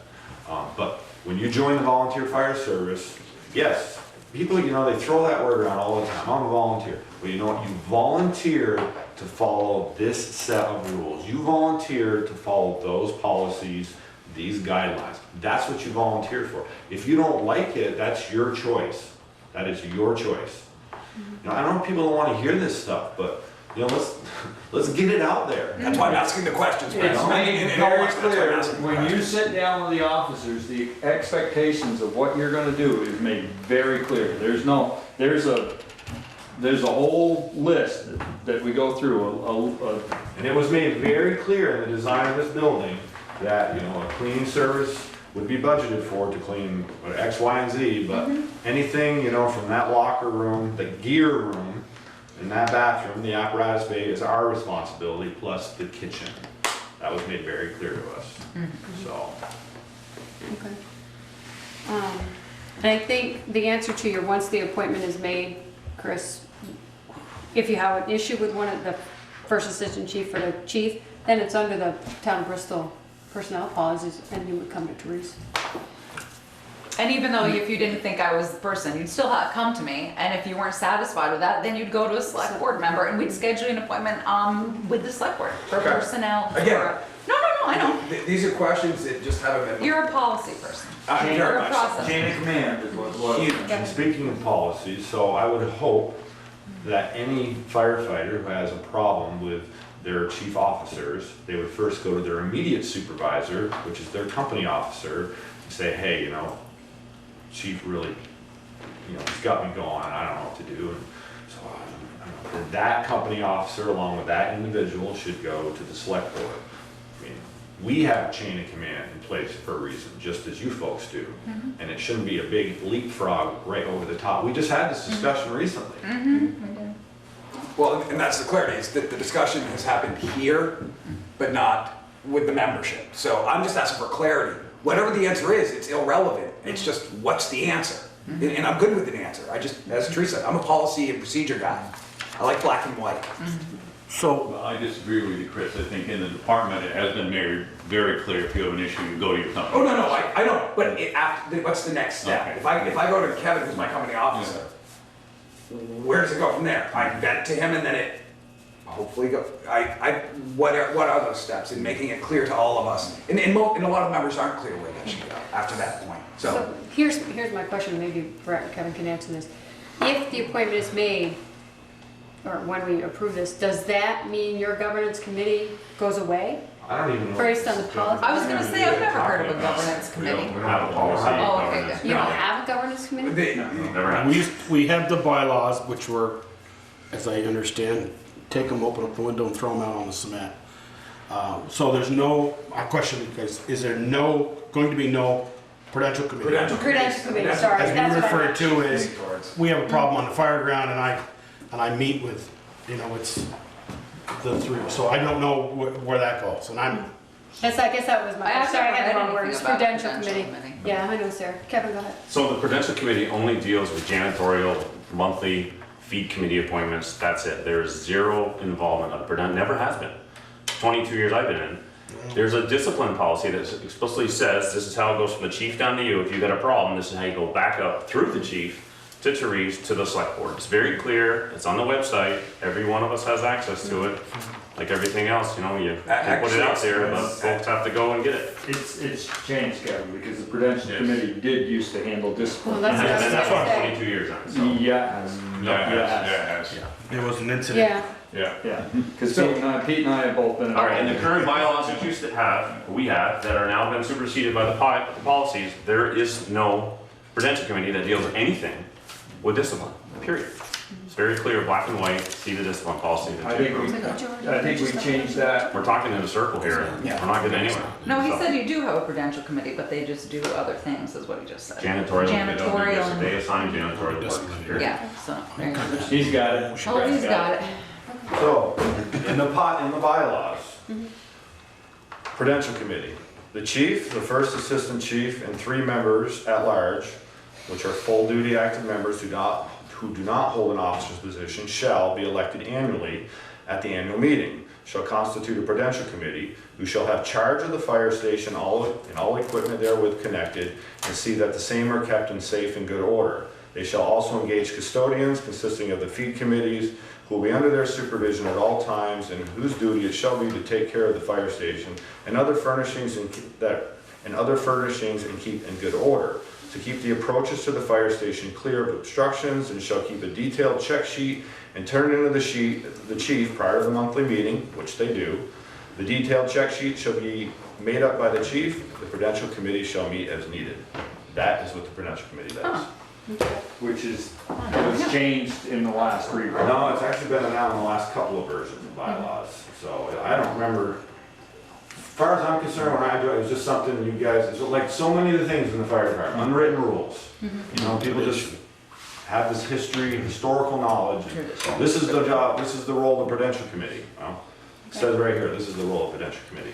In charge of the custodians and keeping the station clean. okay. All right, so back to where are we at this? Where are we with this? They made, you were in the discussion phase of a motion made by Ted and Peter. So are we still on track with this? Do we need to make changes to this? Could I hear your This motion? is good. We need to make everything align. So does Ted, if he's willing, need to amend his motion, or do we pass or not pass this, and if it passes, we make another motion saying that this will be effective? Well, we'll appoint the current ones based on the discussion. Or I think can we we do need 2 that? motions. Or can we do that in one motion? I think we need, I would like to see the motion amended to have our other documents mirror this. Reflect the changes. And then we can make the appointment. And will that include your personnel policy, as Tree said, you're modifying that? Yes. Make sure that's Yeah. clear as well. Yeah. before this Yeah. is- Not before it's done, but before this is cast in stone. Before, everything will match, which Brett has offered to help do too, so. So you're saying, so let me clarify, what we want Ted to amend is that, Well, or what we're suggesting is that we take and amend the policies to mirror what our policy to appoint the fire chief is going to say, so that they're all in sync Yes. before we, you're saying before we accept this? No, we Or can you're do saying it, we that- can do it all in You're one. saying his motion yes. should do it on the same Yes. one? Okay. Is that clear as mud, Ted? Are you willing to do that? Clear as mud, yeah. So yeah, why don't you throw some language out there, because I Jen's got kinda a blank stare, and I I'm kinda looking wrote at me, something and up too, if he, Well, go ahead and put it on there, and we'll see. I got down, the Bristol Select Board on this date will appoint chief and his first assistant effective 1/1/2016. all right, that would be the second motion. Yeah. The first We're motion. working on adopting this. Well, I wanna and- adopt that with, And getting these Okay, all just- in sync. okay. So you're, So, and then with a favorable review, with a favorable review on 1/1/2017, the board will reappoint those two officers until 1/1/220 in the interim for 3 years. And the policy, this policy that all I said was, if we take it, we didn't ask for any resumes or covers letter, and then that'll be an interim for 3 years. And then in 2020, first day of 2020, we'll, sometime in that fall or, we will ask for resumes, what this says. In 2019, we will ask for all this for another appointment. I understand what you're saying. I think The other piece board's- of that is you don't outline when you'll do that. Do you have a town policy on when you have a job opening, how soon, or an appointment, how soon you post? The only reason that the select board had discussed January, Chris, was that was when the other No, officers. no, my question is, in January 2020, Oh, it's due, you're gonna make a new appointment. When do people apply? When do you open the application policy? You don't have that spelled out in your no. No. policy, your current policy? No, like we're advertising a job, we would hand them this September, August, and said, we're reappointing, we're looking for a fire chief and first assistant. What he's saying is we're not saying. We don't have a policy. You don't have a policy where it We says- don't have a policy on hiring because we, as you know, we don't always have a lot of openings. It's just kind of as an opening comes, we advertise for it. So we don't have a policy on hiring. But my That's what point I is, mean. you're creating a policy on hiring somebody. You stated you're gonna accept applications. I would just make a tweak that it would be posted within 3 months prior to the appointment Oh, I see for what you're blah, blah, saying. blah. Something very trivial like that would clarify that aspect of it and be done. I guess my motion was, we're going to appoint what we have right now. And then we're gonna go by this policy after the first 3. Right, but first After you the have to interim and make, then first three. first you have to make a motion we're that gonna you're accept gonna this. appoint. I mean, first you have to make your first motion has to be to adopt the Adopt the policy. policy. We already have a motion on the floor. Yeah. And you seconded it, Peter? Right. I didn't hear what Ted, I must have been in the You know back. the bathroom. So Ted just moved to adopt the policy to appoint the fire chief and the first assistant fire chief, and Peter seconded. And that's what I have. as Yeah, their motion that on was the table. motion. Adopt, what, just Adopt the adopt. policy to appoint Adopt fire policy chief. to appoint fire chief and the first assistant fire chief. But what, Peter, what's some language that what's the amendment like that you want him to make? Or peaker. Or Peter, I'm sorry, Peter. To align the policies with the, To align the fire. Which you're already gonna do anyways, I'm not really sure that, I'm just right, but asking. right now they're different. Right. So if we So- appoint, if we accept Which this, you ones are really need. different? The, What is different? the, Trying to find out. Because 1-17 officer we're one? hitting. 1-17 is outlined in this policy that's saying that once you adopt this policy, it's going to amend section 1-17. Is section 1-17, Well, we don't know if that's the only policy. That's Right. what we're saying. We want, And you say that you're gonna move to adopt a policy to appoint the fire chief and first assistant fire chief while reviewing all other fire department policies to mirror align the and change. mirror Yeah. any changes made. does that sound good to you, Peter? Is that what you were thinking? yeah. So Good then you word. still adopt the policy, but Yeah. then you can still review I and think- make. Did you any change changes Ted? to it. No. Okay, you need to speak, Ted didn't hear you. so that you're. Where does it end up? Where does it end up in this paragraph? It doesn't end up in that paragraph. It's just in your motion, so why don't you tell them what you said again, please? Jen? So, your amendment to your motion would be that you'd move to adopt the policy to appoint the fire chief and first assistant fire chief and review any other policies for the fire department and make amendments necessary to. Mirror. Fire department and personnel policy, and our personnel To policy. bring them in alignment. Right, alignment, whatever. Sure. He likes, Ted's like, "Oh, whatever." All we want to do is make sure that all the other I documents understand. align with this Yeah, one. it's just a long way to get there, yeah. It sure is. Yeah. Okay, so with regard Especially at to, 9 at night, right? okay, but let me ask a question with regard to what Chris had just said. Do you need to put in here, we'll accept the resumes 3 months before the appointment or 6 months before the appointment? Do we need to put that in here? That's Or is up to that you. just, is that just kind of like a new job? We just put it out whenever? I mean, it could, I'm sorry, go ahead, Can I Brett. make a suggestion? Sure. If maybe the town needs to have their own policy that it's an umbrella, that's I don't think you should just pinpoint this one. Right. If you're gonna have something, it should be an umbrella, otherwise just leave it out of it and do it as y'all would do it. yeah, at this point, I'd say leave it out of it. Maybe we can incorporate hiring into the personnel policy, I don't Whether it's a know. full-time or part-time employee. and Yeah, it's an umbrella. because we do it so, Because otherwise you're just gonna create a infrequently. mess. Right. Then you're gonna have one for the Right. fire department. you're I gonna have one agree. for the rec department. and we do, you know what, and if I'm remembering correctly in the personnel policy, Jen, we do a section about hiring. There is a blurb in there about hiring, I think. So, yeah, it'll be part of the personnel Okay. policy revamp. And everything that's going to state that you're a fire chief and your first assistant fire chief is gonna have a term on it. Mm-hmm, yeah, just like. When it goes right. in. Right, in the town report and all that. People are That's gonna know, so there would be some kind of awareness as to when the Yeah. term would be close to getting up and that you would have. Yeah, but the town report comes out in March and we're talking about January. But it would be there every year, so if he's appointed until 2020, it's gonna say Fire Chief Brett will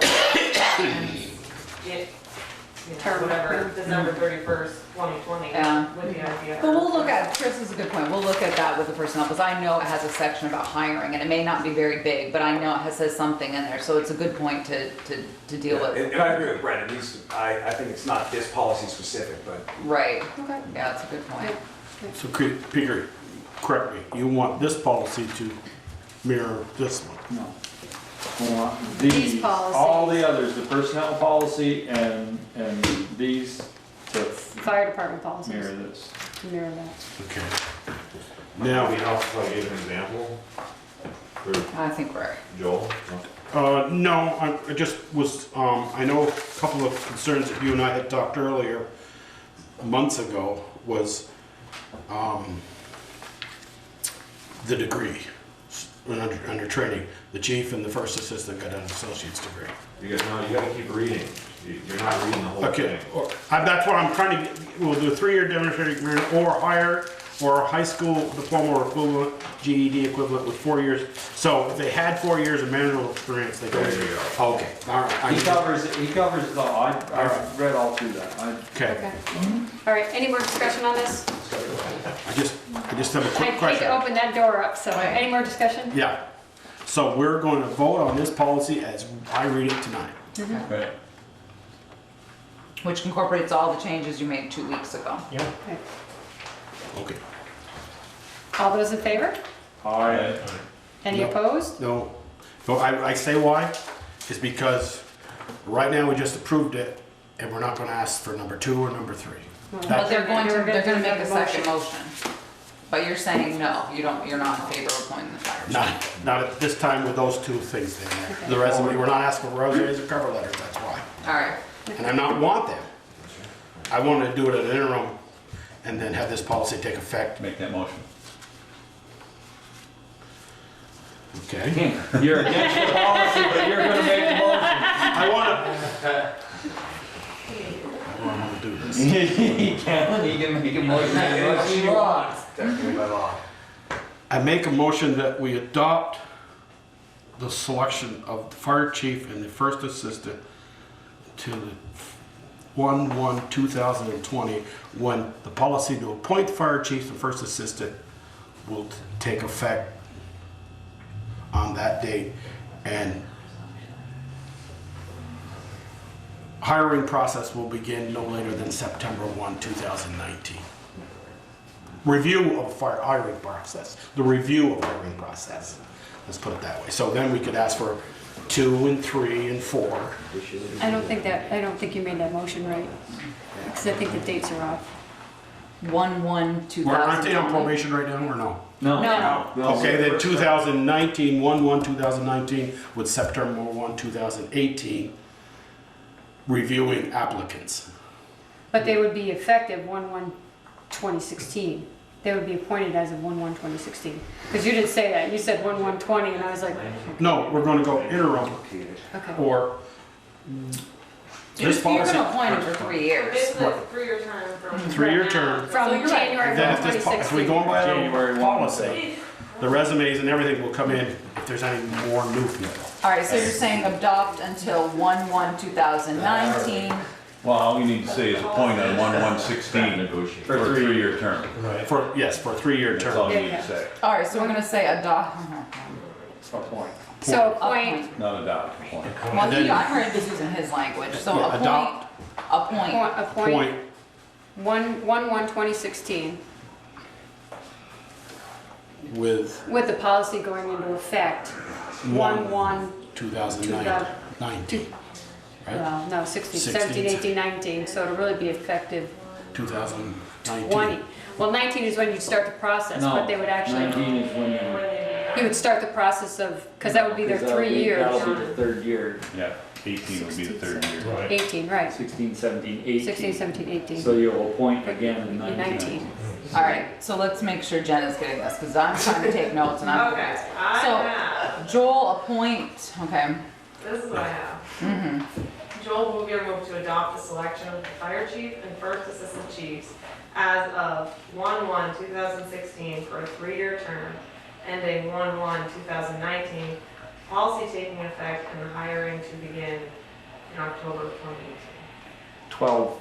12/31, Okay, 2018. 12/31/2018. Okay. 2018. So when you say, okay, well, here, let's clarify this. He said Joel Bouvier moved to appoint, Yeah, I think it To needs to be. adopt selection of the fire chief as well. to adopt selection of That's fire. Yeah, we've already, yeah, I think you need to say appoint, move to appoint, because we already did the And don't we need to put motion names in that motion? Hmm? You can put names in that motion? I would Or are say you gonna make appoint- 3 motions? No, I would say appoint the current Current chief, sitting fire fire chief chief and and first first assistant assistant chief for 3 years, for 3 years. beginning One- January. Hang on, let's let her read it back. I just know how difficult that is when you got 6 You people guys know, talking and right? you're typing. Yeah. Look at the review. Okay, so Joel Bouvier moved to appoint the current sitting fire chief and first assistant chief as of 1/1/2016 for a 3-year term ending 12/31/2018 with the policy taking effect and to begin the hiring process in October of 2018. So shouldn't, instead of seated, I mean, do you want their names in there? I mean, I think if someone reads this, they might not know it's Brett LaRose and Eric Forand if I somebody. think that you're saying appoint, the policy takes effect at the end is a misnomer because the policy is taking effect now. You're just circumventing the first 2 steps. It'd be much clearer if you just said the policy is in effect. I make a motion to skip the first 2 steps, you know, for lack of a better word, and just appoint these 2 now with no training period. As opposed to just saying No policy, probationary. no probationary Much period. cleaner. You don't need to say that the policy takes effect later because that's not really accurate. Yeah, the policy, I don't want the policy is already in effect. Right, 10 minutes ago. Yeah. So now you're just making a motion to take away Brett and Mai's probationary period and appoint us Correct. as is with our period That's starting our intent. 6 months ago and ending in So 2.5 years. Sorry. Go ahead, Brett. I heard, you know, in October of 2018, you're gonna begin advertising. What happened to the umbrella? Yeah, I agree. Yeah. You know, like, Yeah. why are you making it specific for the fire department? Either don't do it at all, or do it for the whole town, every job, full-time, part-time. Okay. So what he's saying, Joel, and what Eric had said was, you could make a motion, and maybe you don't want. You're just creating more work for yourself. Yeah, so Well, just, the other issue is if we're gonna hire the new members, then that's gonna convolute that too. It should all, like you said, it should all be in that one, it I should guess the all be. difficult thing about the hiring process, just as a total side point, is that you don't know when someone's gonna leave. Right. Yeah, right. So for you to say that the town of Bristol says you need to advertise for 3 months, you don't know when I'm gonna walk out the door, so you might not have the opportunity. We don't know that they're gonna stay 3 years Right, either. exactly. I know, There but could I'm just be- saying that to right. put a time period on the hiring process is a hard thing to do when you don't know when someone's going to leave. That's right. It's I done wanna all get the time, and what you do is you write exceptions into your policies. Yeah, exactly. This policy's been written 10,000 times in this country. We amend policies all the time. So Joel, your motion could be that you move to appoint, you move to appoint, Fire Chief Brett LaRose and First Assistant Eric Forand, for a 3-year term, right? Stop me, Peter, because you would, for a 3-year term. And And then- waiving their probationary period. Right, I'm all for that. And the requirements of the policy. And waiving the, yeah, well, okay, there you go, waiving their probationary period and The requirements the of the requirements policy. of the policy. No, I'm not happy with that. Okay. Because if you waive the requirements of the policy, then they can, number 5, the last line says candidates will apply or reapply every 3 years. If we waive the requirements of the Well, policy. I'm just, well, then maybe Someone the else same wanna try? requirements. Just leave it as Requirements what, 2 and 4 to 3. 1. I'm not trying to pick it apart. No, they weren't, Joel, they're just, somebody's gotta make a second motion, because it's, So, all right, so Joel doesn't want to, so Peter. I make Peter, a Ted- motion, we appoint Brett LaRose chief and Eric Foran, first assistant chief, effective January 1, 2016, for 3 years, and waive the resume and the probationary period. I'll second that. Didn't we jump at it? I'm happy with that. Okay. And then in 3 years, you're going to see the resume. Right. Right. Right. All right, that's all. Yeah. Any more discussion? All those in favor? Aye. Any opposed? That was easy. Okay. Good night. Congratulations on the first appointed fire chief and the first assistant fire chief. For That was Peter, tough, I would like to, Brett, I would- Whether we should have added whether it one was more. me or someone else, I mean, this is a historical thing. It is, and I Just just want to change the process, it's been in place for Yeah, a long, long What time. you said, that's why, make a yeah, motion to said effective congratulations. as voted by the membership. A lot Okay. of things have changed. We move on. It's late. Number 3, discussion of draft RFP for the acquisition and redevelopment of 32 North Street.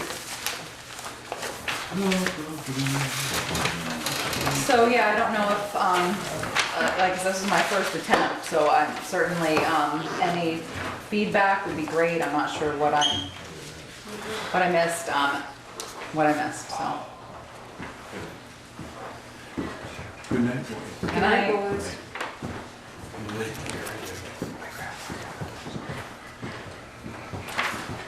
I guess I would just, it would. Are you on the first page? Yeah, Joel? subject property is the last line. It is believed the septic system for the subject property has failed. Yeah, I don't know if I'd use the word failed, but.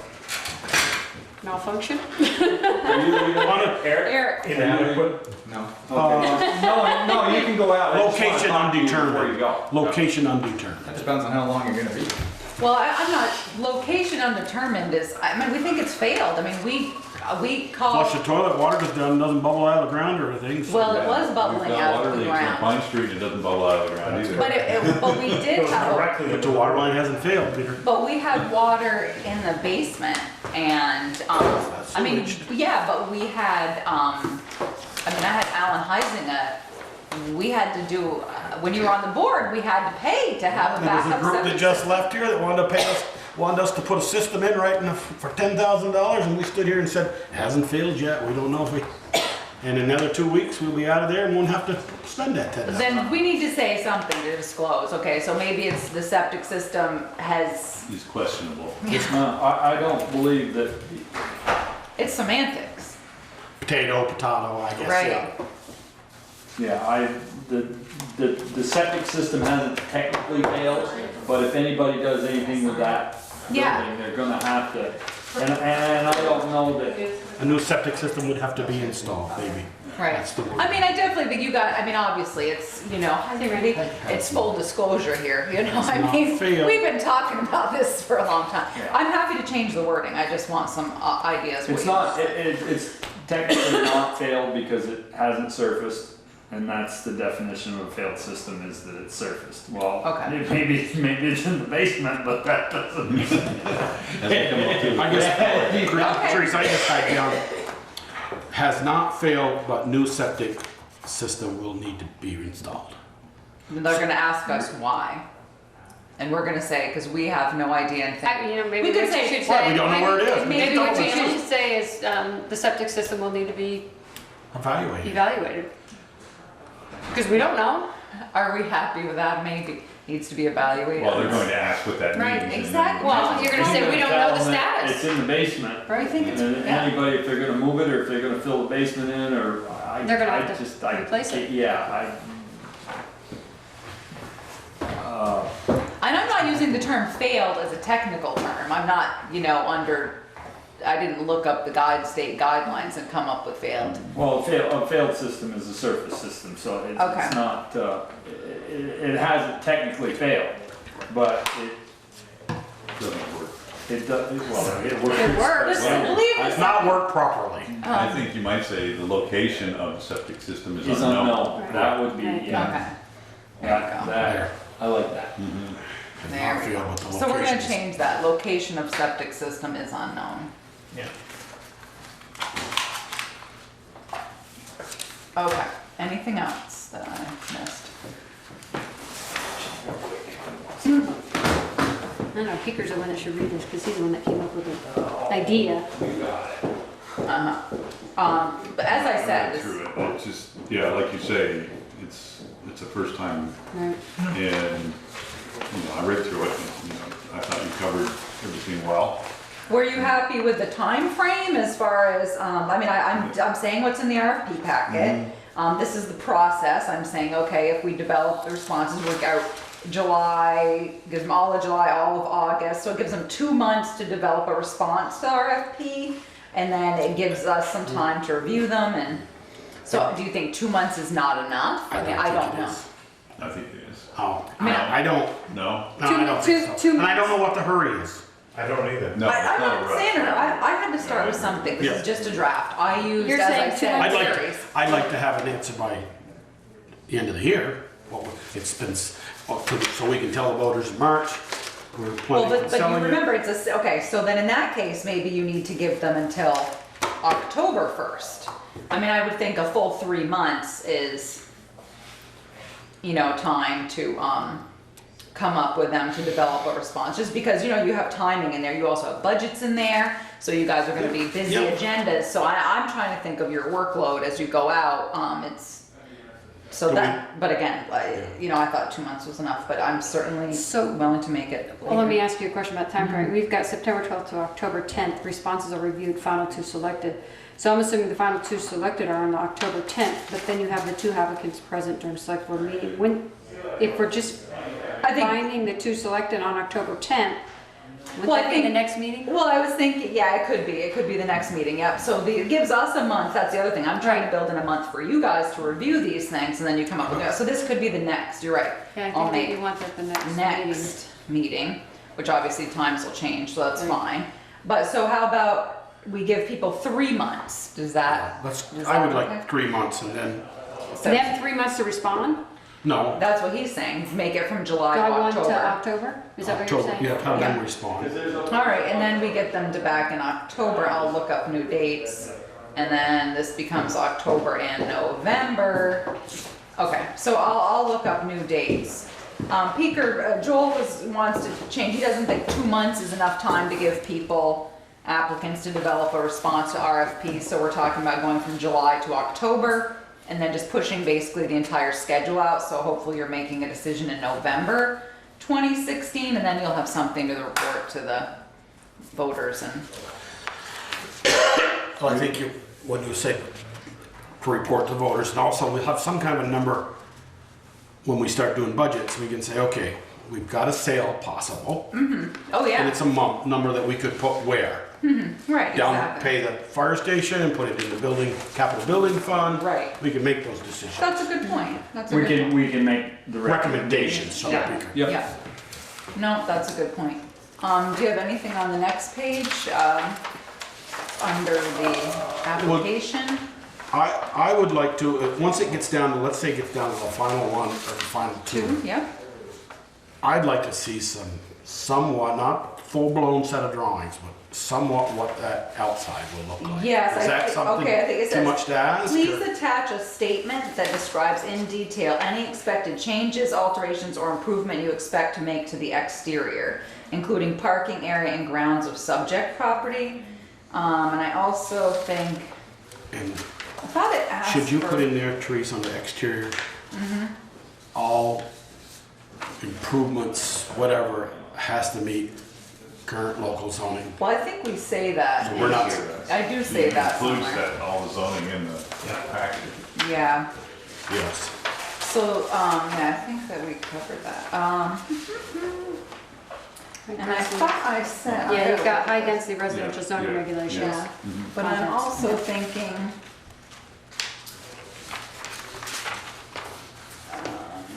Hang on a second, I thought we talked about it.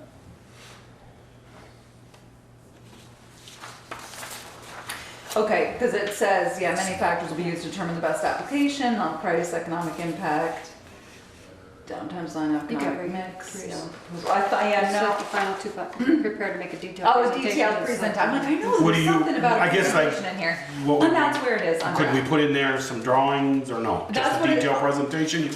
Well, Is I that know. We could change it to drawings. I mean, I would assume What they do you would know guys what that means. feel? But Maybe say detailed presentation with drawings. There you go. Okay, where you go. with drawings, okay? It might be And what about a timeline? That's on the front. No, not for no, us. their timeline, There, when they're gonna have okay, it we complete. agree Oh, okay. to a closing in December or January, and it sits idle for 3 years. Right, no, I think, all right, that's something. Nothing we can control, but We can control that. Yeah. I don't think so. I mean, I think that That was, scares me the most. wait, What's well, that? you will have I got control. a feeling though that whoever does it's gonna jump right on it. You will have control. Look at the Bristol Inn. You know, it was going down the tubes. All of a sudden, they mobilized, they were like, oh, we're gonna renovate this place and bring it up to standard and so on. That never happened. They sold the place, it got ripped down and turned into a parking lot. But you will have control because of the zoning permit. The zoning permit is only good for 1 year. So, But they could still rip it down, sell it and rip it down. Well, not if you, No, not not in if you their put detail. covenants. not if it's in their covenants and their detailed presentations. I want to renovate it to make it look like it did Yeah. in 1897, This and they is- can't come back in a year and tear it down.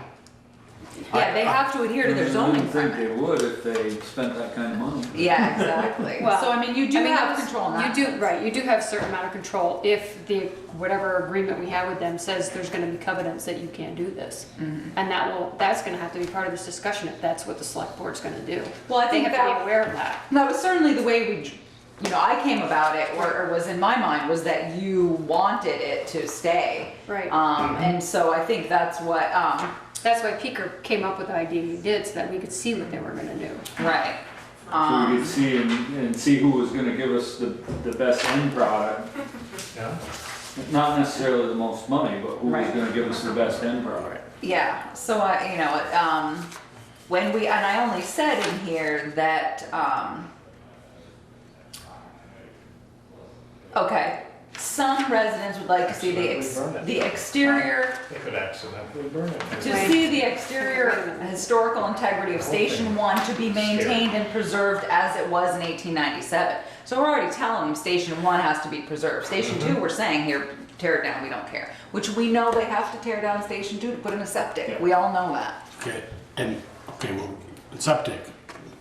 Yeah, change Few of it. us know that there's a 2-inch forced main up through there for the septic system. No, that's But that's not part of the, No, that's for the library only. it's for municipal. It's not even for the Municipal library use. anymore because the library has a replacement septic. Yeah, we're not allowing anyone Don't to say attach. anymore.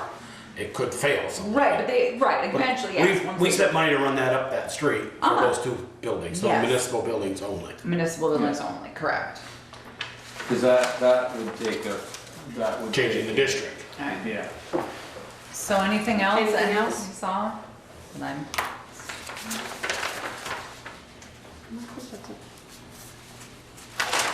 You don't need a motion. So, well, no, so my question We'll be is, back on. if the timing is July 1st, so do you want me to, make these changes and then get it out? You know, put it in the newspaper, send it to the list of 8 interested people that we have, which is what we talked about, was advertising this. Is that something you want me to move forward with Yes. now? Yeah. Okay. With those changes we made. Do you have the list of 8? I do, yeah. Could you? Yeah, I'd like to see that. Uh-huh. Do we not want to say that in public though? Probably. How much knowledge did you, I can tell you. they're all gonna have different plans, Oh, no. and some of them made their pitch in public. Mm-hmm.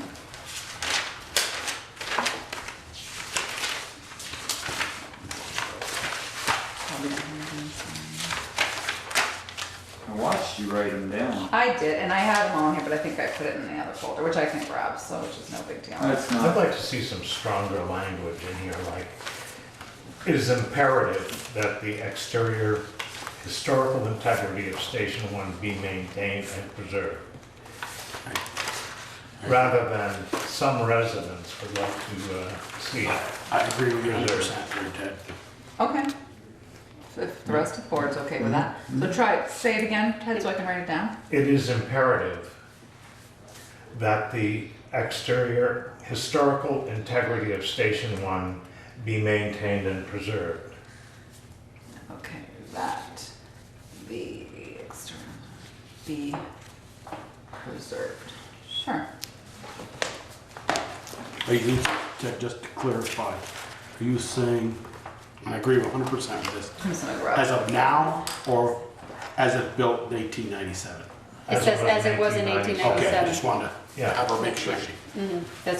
That he didn't Because change. when, in 1897, it didn't have 2 overhead doors. No, it had one single door, Right. opened up, and 2 windows on the side of it. Well, then maybe there should be a picture put in with this of the station That's in not a bad idea. 1897. yeah, because They're not gonna know. They're not gonna know, and somebody may say. Yeah, well, motorcycle. Teresa, you're Shop there, saying you're so- probably gonna want to add a picture of what it looked like in 1897, so they know Okay, what great. the outside. I'll put that under contents of Yeah. RFP. Yeah? Picture. 1897 station, okay, that's great. Happy to do that. In the list, you want me to read the list down, Peter? Sure. Bob Bernstein, Tom and Carol Wells, Steve Racanelli, no one local that I know, Allison DeBica, she is local, Kevin Corkins, Alan Heisinger, Andrew Furch, and Steve Markowski. So Bob Bernstein, Tom and Carol Wells, Steve Racanelli, Allison DeBica, Kevin Corkins, Alan Heisinger, Andrew Furch, and Steve Markowski. Those are the ones that I'm aware of. And I gave you Greg Marsters from VBT. I don't know how to spell his last name. Yeah. Just have it. Mm-hmm. So those are the names, but we'd also talk about advertising in the newspaper too. Are we good? Yes. All right. Discussion of schedule to discontinue Town Highway 312. Oh wait, let's stay back to the, so yeah, I gave you Bill Benton's appraisal. Yep.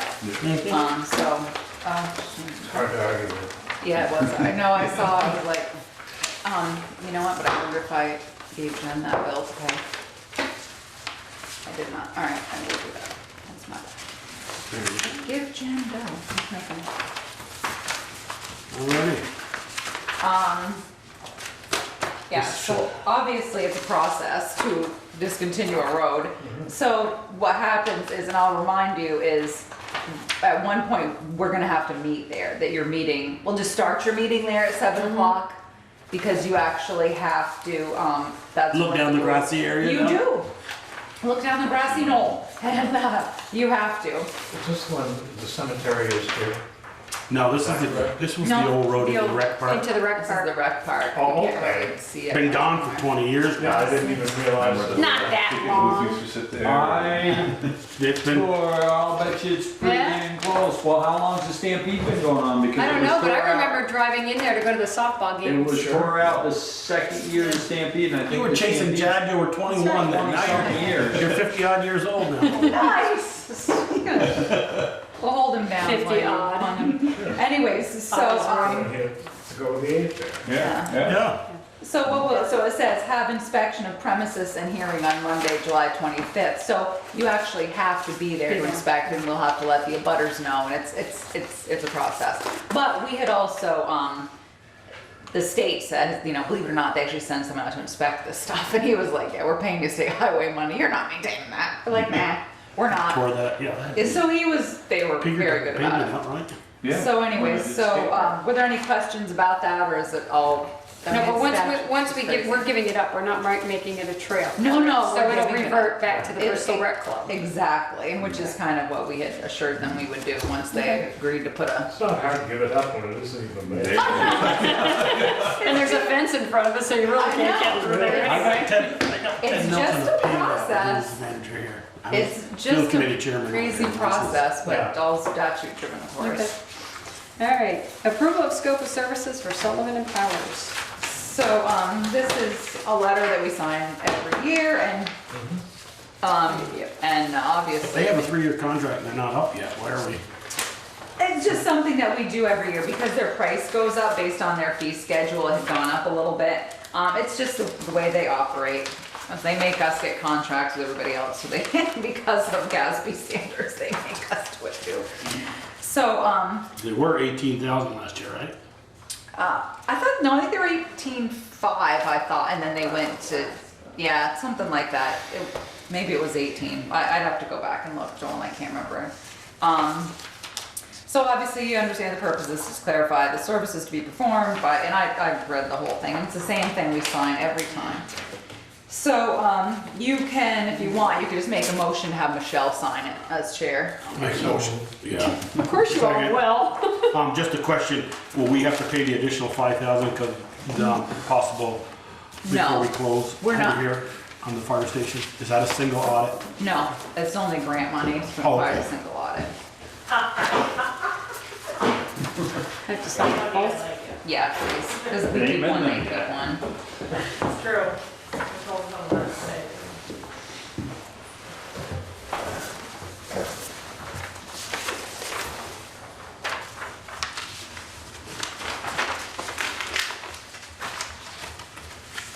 Thank you. Okay, approval of minutes of May 30.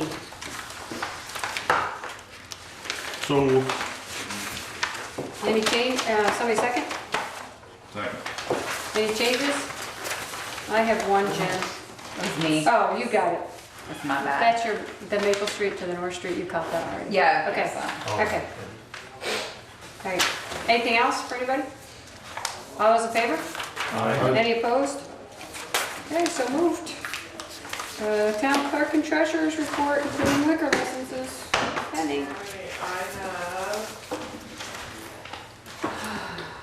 a liquor license, or a special event permit for one last one for Hogback Mountain Brewing, for the Pocock. Pocock. So moved. Or do we not make a motion, just have to sign it? No, you have to, you make a I make a motion, motion, and we- then Joel. The Jen signs it. Yeah. Somebody second? Second. Any discussion? All those in favor? Aye. Any opposed? Motion carried. And then another one for Whistle Pig Whiskey to do a pig roast at Mary's Restaurant on July 2nd from 6 to 9. I make a motion, we Whistling pig or pig? Whistle pig. The whistling pig. Somebody wants- With a board being invited. You're trying to get a free meal, that's all. Unusual. Somebody want a second? Minus the word invited piece. Second. All right. Somebody Waiting for second. you. All those in favor? Aye. Any opposed? Motion carried. And the only last thing I have for you is the auditors are coming Monday and Tuesday of next week to start the audit for this year that's in. I see you ordered, We just did Start it. the torture. I see you just ordered a whole bunch of whiteout. And the Like roll. the eraser, you know. Watch your races. The warrants are done, you went, all the bills are Yeah. done, okay. Select board concerns, Peeker, I had two and I can only remember one right you're supposed to write them down. I was just in the process of, I was gonna When you write so it down and I rudely grabbed my pen and I lost it. The one is that, our water report came back with no deficiencies this time, first time ever. Is that the truth? I don't know. Yeah, I Honestly, I don't. I mean, I can't remember what the one said last year. so that, I guess even though they're on their way out, I would like to commend Simon for the good job. Yeah. And then I had one other, but It'll maybe, come- It'll come to you. hopefully it'll come to me. Pete, Nothing. Ted? Yeah, I got a couple of things. I have the crosswalk down here, but that's coming up later. I got a call from someone who was watching Channel 16, and on 5/16, when Kevin brought the Town of Bristol, Vermont ordinance offenses against public safety and public policy, 1.3 reads, persons with a disability has or could qualify for a handicap placard are exempt from any restrictions set forth in this ordinance, but must still yield to pedestrians using the town sidewalks. Don't you think the pedestrians should give up the right of way to the handicapped people? If they're on the bike, Huh? if they're on a bike? I think, I'm not sure, Ted, but I think he's talking, if you're handicapped, you got a plaque card on your car, and you're driving and you don't yield to somebody in the crosswalk. I don't want to put words in his mouth. I thought it was for people driving on the bike on the sidewalks and that were, Using you know, town pedaling, sidewalk. yeah, Okay, then pedaling There's on no the car sidewalk. on the sidewalk, I'm told. Then Well, they still if they're in have a to yield. wheelchair, If they're in a wheelchair, why still aren't gotta- pedestrians giving up the right of way It's, to them? but the policy is for bikes and skateboards and all that Yeah. other stuff. Conveyances. Yeah, it's not talking about wheelchairs. Bicycle, let's Yeah, I think see, it does. unpowered device or wheelchair, or The like wheelchair has to- conveyance. I think the person walking is the first one that gets, I won't say gets their way, but gets the walk. The wheelchair can't run them over. Somebody walking on the sidewalk. Well, why don't we get it clarified? We can get it Let me ask clarified. the It chief. just, I got a call and No, it's a good one. it made perfect sense to me that someone who is not handicapped should give up the right of way to someone who is. Right. Offenses against public, no, you're right. I mean, that's what most people do is get out of the way and let someone in a wheelchair pass, so you're right. I'll ask Kevin about it, Ted, to get some clarification. Kevin, we need clarification. And that was 1.3. Yeah, thank you. The other thing is, not everybody gets the paper, not everybody reads the legal notices, not even if they do read the legal notices, the likelihood of them coming down here to look at the documents is zero. And I think that if our activities are going to impact the property of residents and taxpayers, such as what's going to go on Mountain View Road, Mountain View Street, that the abutting and bordering residents should get a personal notice. It should have been that, you know, all those folks on the north side and all the folks on the south side should have received a notice that there was going to be digging going on.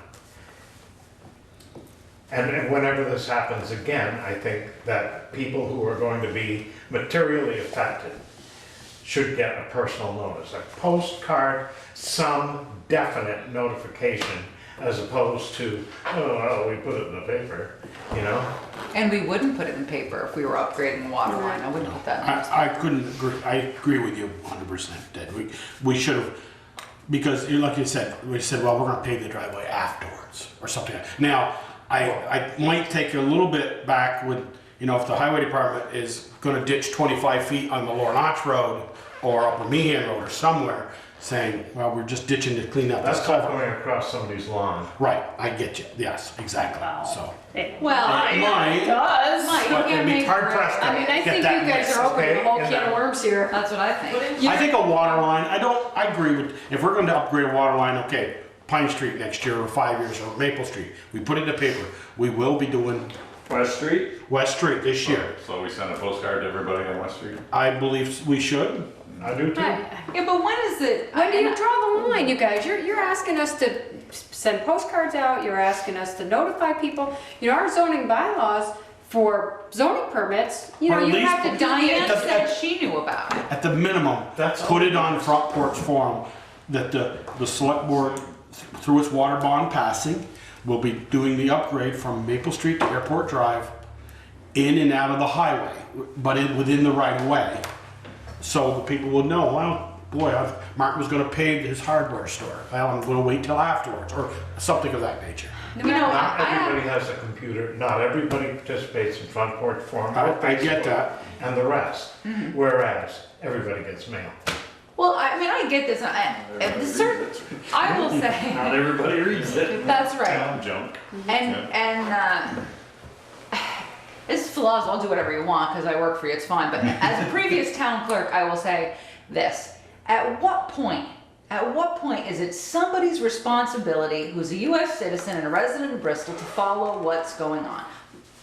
You know, we've gotten lectured before this when we have done Front Porch Forum postings, website, mail. People are as informed as they want to be. That is my personal opinion, not the opinion of this board. So I'm just, you know, afraid we're going to open. We didn't ask the town clerk to send these. Yeah, well, I know, but my point is this: at what Town point- administrator, Well, through her office. and I'm happy to accommodate whatever you want, but my point is, you could be opening a can of worms because if you're doing it for the water line and then you're not doing it because they're ditching and we're not doing it when the highway paves, maybe we just need to put a little more thought into it. We don't do the ditching without somebody going up there and saying, oh yeah, look at, this needs to be ditched, and by the way, it goes right across Michelle's driveway, you know? So, or right across her lawn. Well, let's send Michelle a card then and tell her that we're going to do it. So in case she's going to be out there planting oogie boogie wood on her lawn, we don't end up digging it up. Right. Or destroying it. So basically you want every department then to, or the highway department, the water department, and the sewer department then should Any time that a major resident or taxpayer's property Okay, wait, is the word going is to be major. materially Let me affected. just say something here. You Yeah. know, we've been talking about this water line for West Street. We've been talking about the water line to connect to Lover's Lane. It's been out there, and we've had people say, I haven't been told. We sent postcards, and they said, well, it didn't come from the town. Well, it's the town of Bristol right on the front of it. How much more can you do for people? You can bring a horse to water, but you can't make them drink. I mean, there's got to be some responsibility on our taxpayers and the citizens to find out. We post it in the 3 spots, just like the agenda. It's posted in 3 spots. That's where we do our legal notices. And I think it's contingent on us to make every effort that they are notified. The postcard that came out had no symbol from the town of Bristol on it. It had a faucet with water coming out And of it it. said town of Bristol. You had to look at that. If it has the symbol of the town of Bristol on it, it may have caught somebody's attention. If A lot of people they knew what the symbol was. If they knew what the It symbol looks- was. I guess I look at the, It looks official, a faucet spouts To me, I look at it this water way. out. Doesn't look. I've real seen official. 3, Well, that was mine. I was trying to get people's Okay, attention. wait a minute, let's get. I've seen 3 signs that I know now, Main Street will be closed from 12:30 to 8 this Saturday. There's one down that end, there's one out by Bob Fuller's, there's one coming out of town. Yes, absolutely. And then the police department will put out their daily sign around July 1st at the 4th of July parade, temporary closing. I guess it wouldn't be hurt to have a sign say water line improvement North Street, that's why I want to push the kiosks. And, Yeah, you're working on that with it. yep, and that's on my things here, so. Yeah, and that's That a would good be a idea. perfect That, spot. I think is Have it on the doable. town, but if we could at least put it on our website and front porch forum. I mean, I'm not opposed to notifying abutters of what you say are major projects. I just need to know so What's that I major, can what's not? defend your decision, what is Well, major, I guess because they're not gonna come in and. Ted's treat not you. far off with a letter down there, because we want to let them know we're doing this, and if you have a galvanized line, please contact us. Well, and we are gonna do that with that line, because we are gonna say, that's exactly what we're gonna do. When the USDA finally gets back to us, you're right, we are gonna write to all of them, just like we did on North Street, to say, hey, if you have a galvanized line, you can upgrade now, you'll never get it cheaper. We're already mobilizing, we're already here, the contractor will work with you. So- And we did do that for North Street, and I'm not opposed to doing it, I just wanna make sure we're doing it for, that we're all doing it It's across gotta the be board. across the board, you can't limit it. You can't say you can do it for this one, but you can't do it for that one. All right, let me just talk. Say it's still for everyone. Okay. I'm especially You better sensitive increase your to this postage because I bill. was a recipient. Sure. So is the rest of the select board in agreement with that? Is that a procedure you want us to change? Do you want me to talk to the road foreman, ask him his opinion, and you make a decision on it next week? I think can I tell know you what the road foreman opinion will be. Well, the road foreman isn't gonna be the one sending out postcards, it'll be us. So, which is fine. I don't mind a little blurb, once a month, something on either. I get Ted's thing, He's right. everybody has a I don't computer. look at it either. But either there or on the website that says, the activities this year, Peter already knows where he's paving, he's doing. What, You what do are it for they? me, obviously, we don't know the timeframe. Right. No, we don't tell them, we just say, these are our current scheduled repairs this year. People call It's in the me. town report. Well, you know, there's also the by the way column in the newspaper, you know, Yeah, we can just, reach out to you know, them and then. I know Peter's but- doing I that don't here. read the newspaper, I don't read front porch And forum, they've- I don't get pissed off until I owe money to somebody for something I didn't know was going on. That's when you get my attention, there's a lot of people like that. Yes. And it's not gonna change. No, that's what Peter Ryan always says. You get everybody's attention when you got your hand in their wallet. Anyways, but I'm not saying it's a bad idea, Ted. I'm just, you know, it's fine. Like, we'll do it. No big deal. We'll take care of it. It is a big deal. Yeah. Well, It is a big deal. It's a lot of work. It's It's a slippery lot slope, more. yeah, I think there needs to be some discretion Yeah, there. Because if you're gonna say you're gonna do it for every project, that's a tremendous load. Yeah, I think we need to talk about We this. don't have a big staff here. No, All right, I'll put on the next agenda. Yeah, let's put it And, on the next. and a lot of people don't read their mail. It's gotta be. You don't pick yours only every week or so. Yeah. Down there, once a month. I've thrown my stipend away because I didn't make the meeting and I just take the envelope and and Therese sends me a notice, you gonna cash that check? Well, I never If got I a had check. it, I would. Okay. Next, Ted? I think you said, oh, I thought you said you had three. That's like, Let's see. No, we said Resident one of them was notification, yeah. No, the third one was crosswalk. Okay. Joel? I'll show this picture around. Took that yesterday. Concern, you know? We give them half that sidewalk down on Main Street, and some of them want to take more of it, so. Oh, yeah. And then, And the question becomes though, is do the people who are sitting there push things back? Right. You know, it may not be the owners pretty of the tight through building, there it in could that be the people barrel. sitting, yeah. So, and then I just asked Therese, I know it's too late now, but maybe Rocky Dale Gardens could have been approached about shrubbery for the fire station. They are revolving loan fund person and but that's, here's, Not anymore. Not anymore. well, I guess. right, but yeah, no, that's, and we didn't hire If you them. need any more, maybe you could ask them to Yeah, no, give you a that's, quote. I'm yeah, asking. we just didn't And hire then them, so. I have been approached by a Eagle Scout that would like to do Yes. the kiosks out front that We're very happy. we've about been that. wanting to build for Yes. many We're years. so happy, yeah, yep, that's great. I've asked him for some kind of sketch. We're trying to work on a sketch and a drawing. I've actually pulled a favor from Rebecca Arnold. Got called into her, possibly to make it look some kind of Yeah, what it would look like in front of this building, not the great big one like Mount Abe has, but it would be one like Mount Abe's where they can do it all with a computer and Well, you'll have to come to a consensus, so that would. Oh, be yeah, my just first, telling you. Before you order any parts. Oh, no, no, no, no, because- no, we're not ordering it. No, I'm just Yeah, telling but you. that's terrific. I would love to see But is that there thing any little bit of money available out of the building fund for the kiosks? There is, yeah, for we some set material? money aside, but that's Okay. the great thing in some respect about. He's gotta come and make a presentation from the board. And he has to, we can't give him all the money. No, no, no, no, no. So, I but we realize could that. buy that piece. Right, I've asked him to give some pricing on a Measure Mount Abe's kiosk and the next size smaller and some pricing that. I said, the electronic part might be a part that we could. Well, the other thing is, I'm not Green sure. letters, not yellow.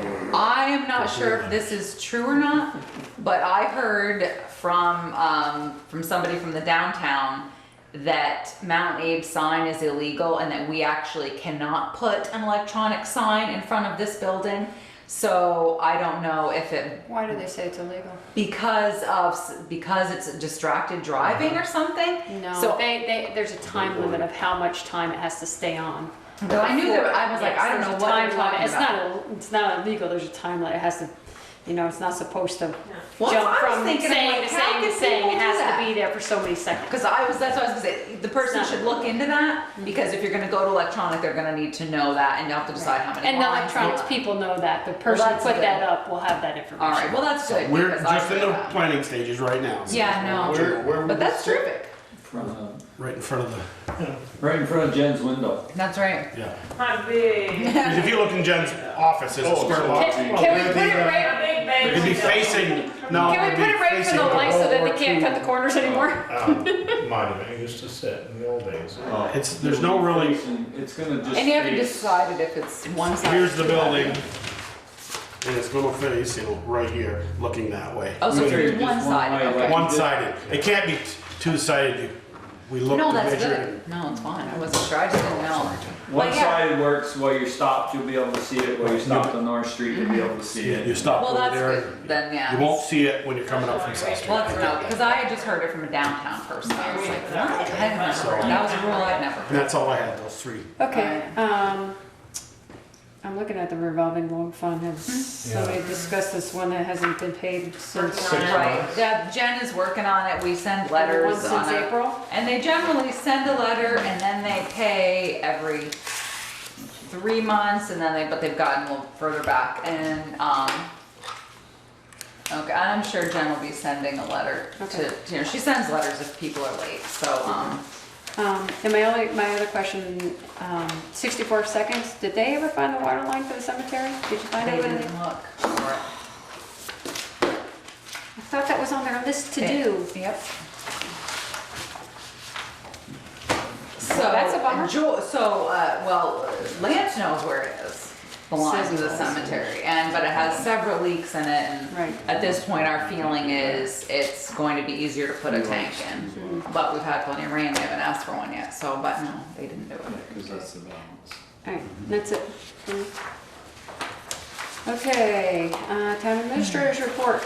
Okay, well, so we did not need to do the update on the fire facility, he already did that. And so Bristol co-housing, that update's already been done, so we talked about that earlier.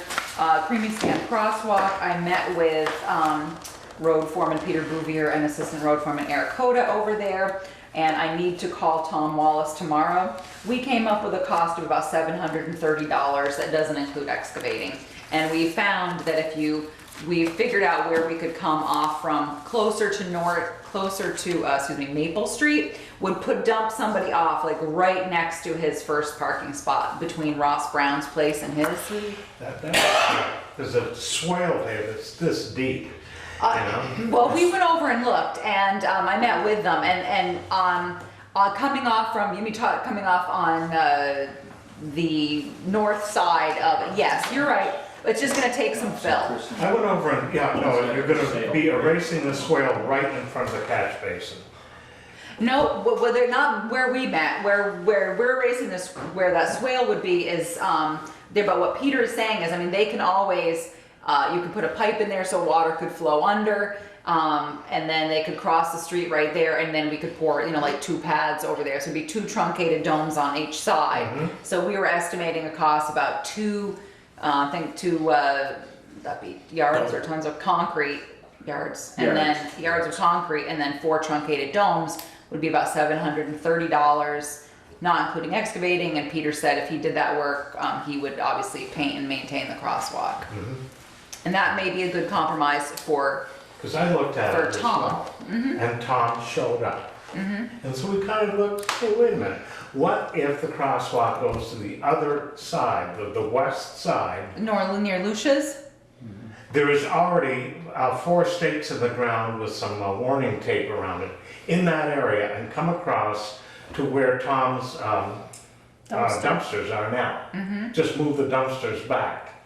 Because it's not on an intersection, it has to be on an intersection in order to be a legal Legal crosswalk. crosswalk. It can't be in the middle Middle of the street unless there's a sidewalk to connect to.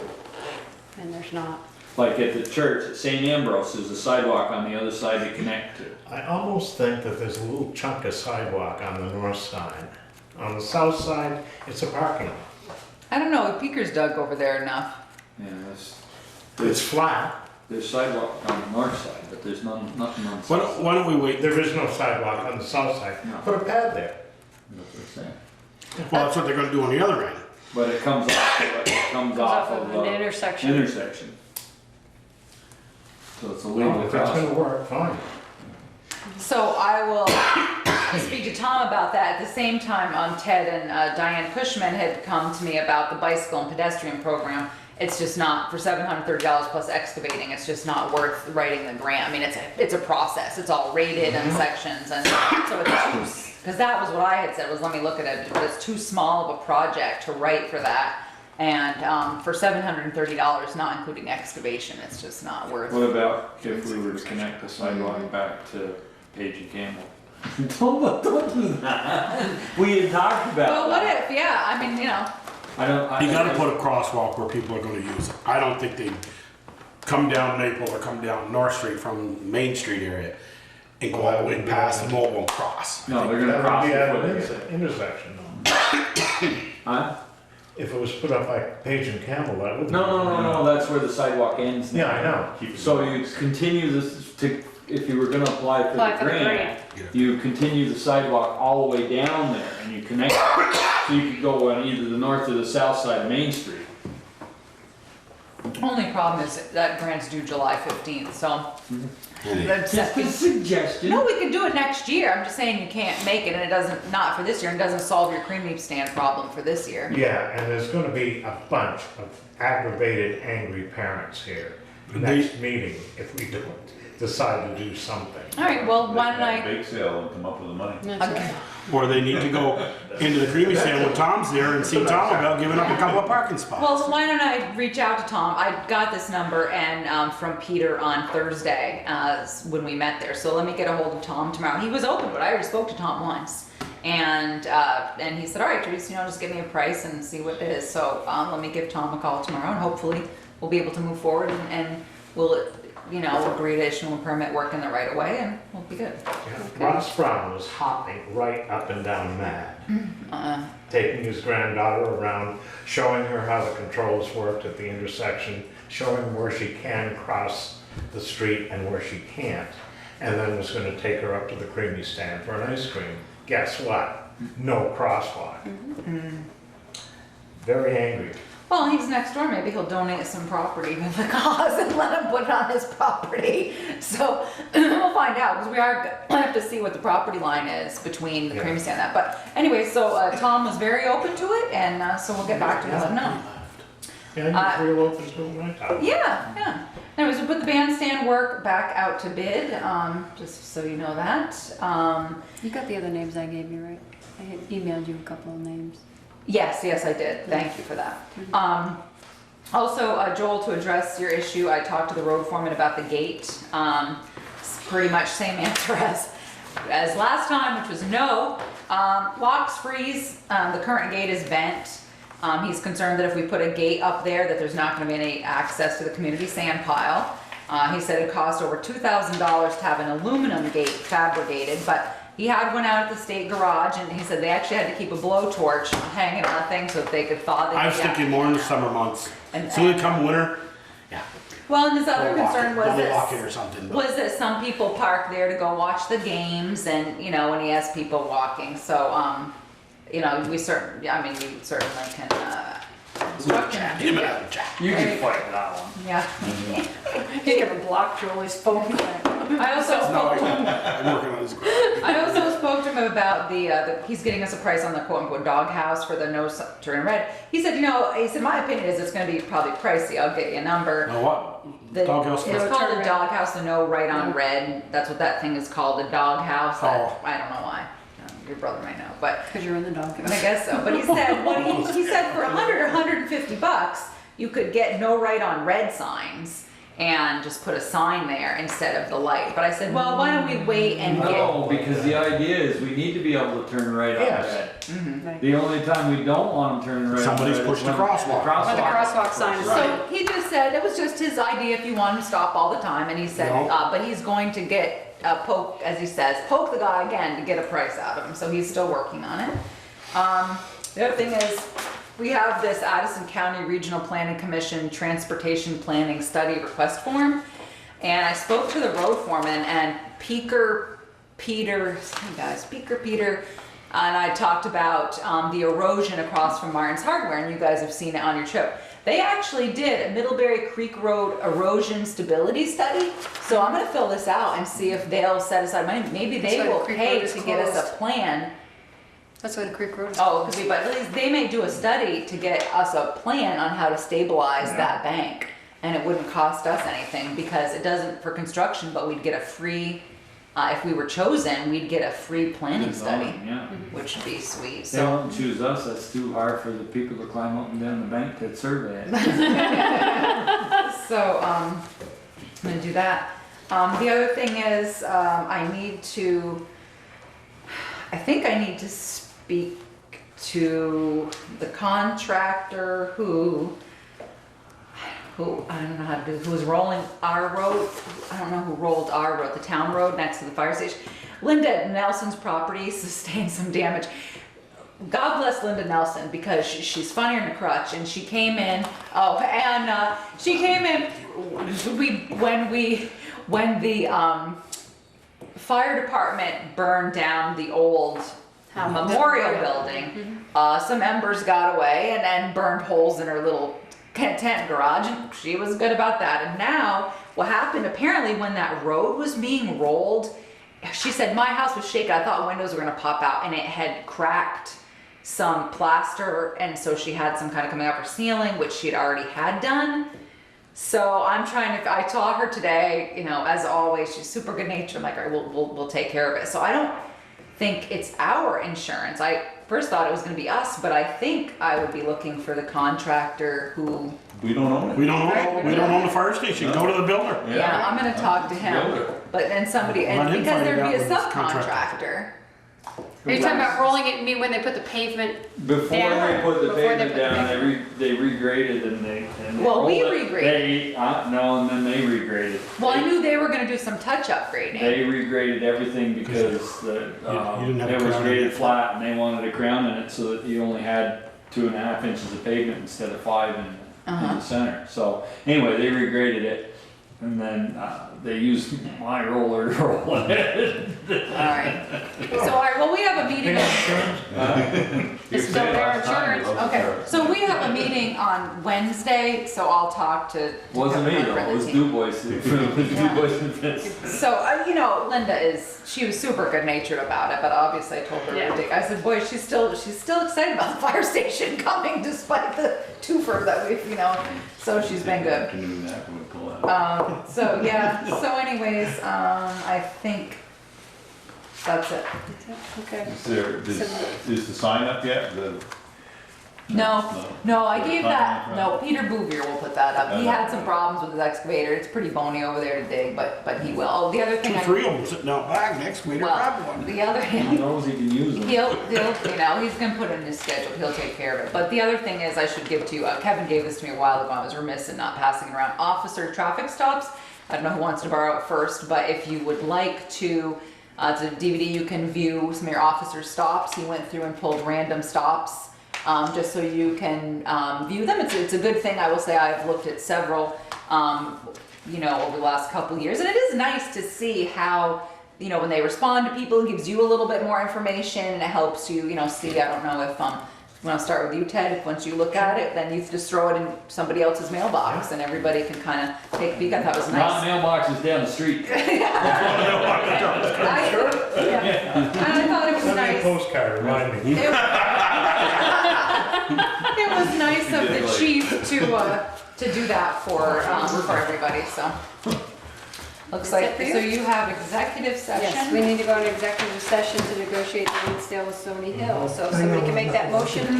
Bye, Jim, thanks for staying. I'll make a Thanks for motion to staying. enter into executive session and negotiate a land sale with Stony Hill Properties per 1 VSA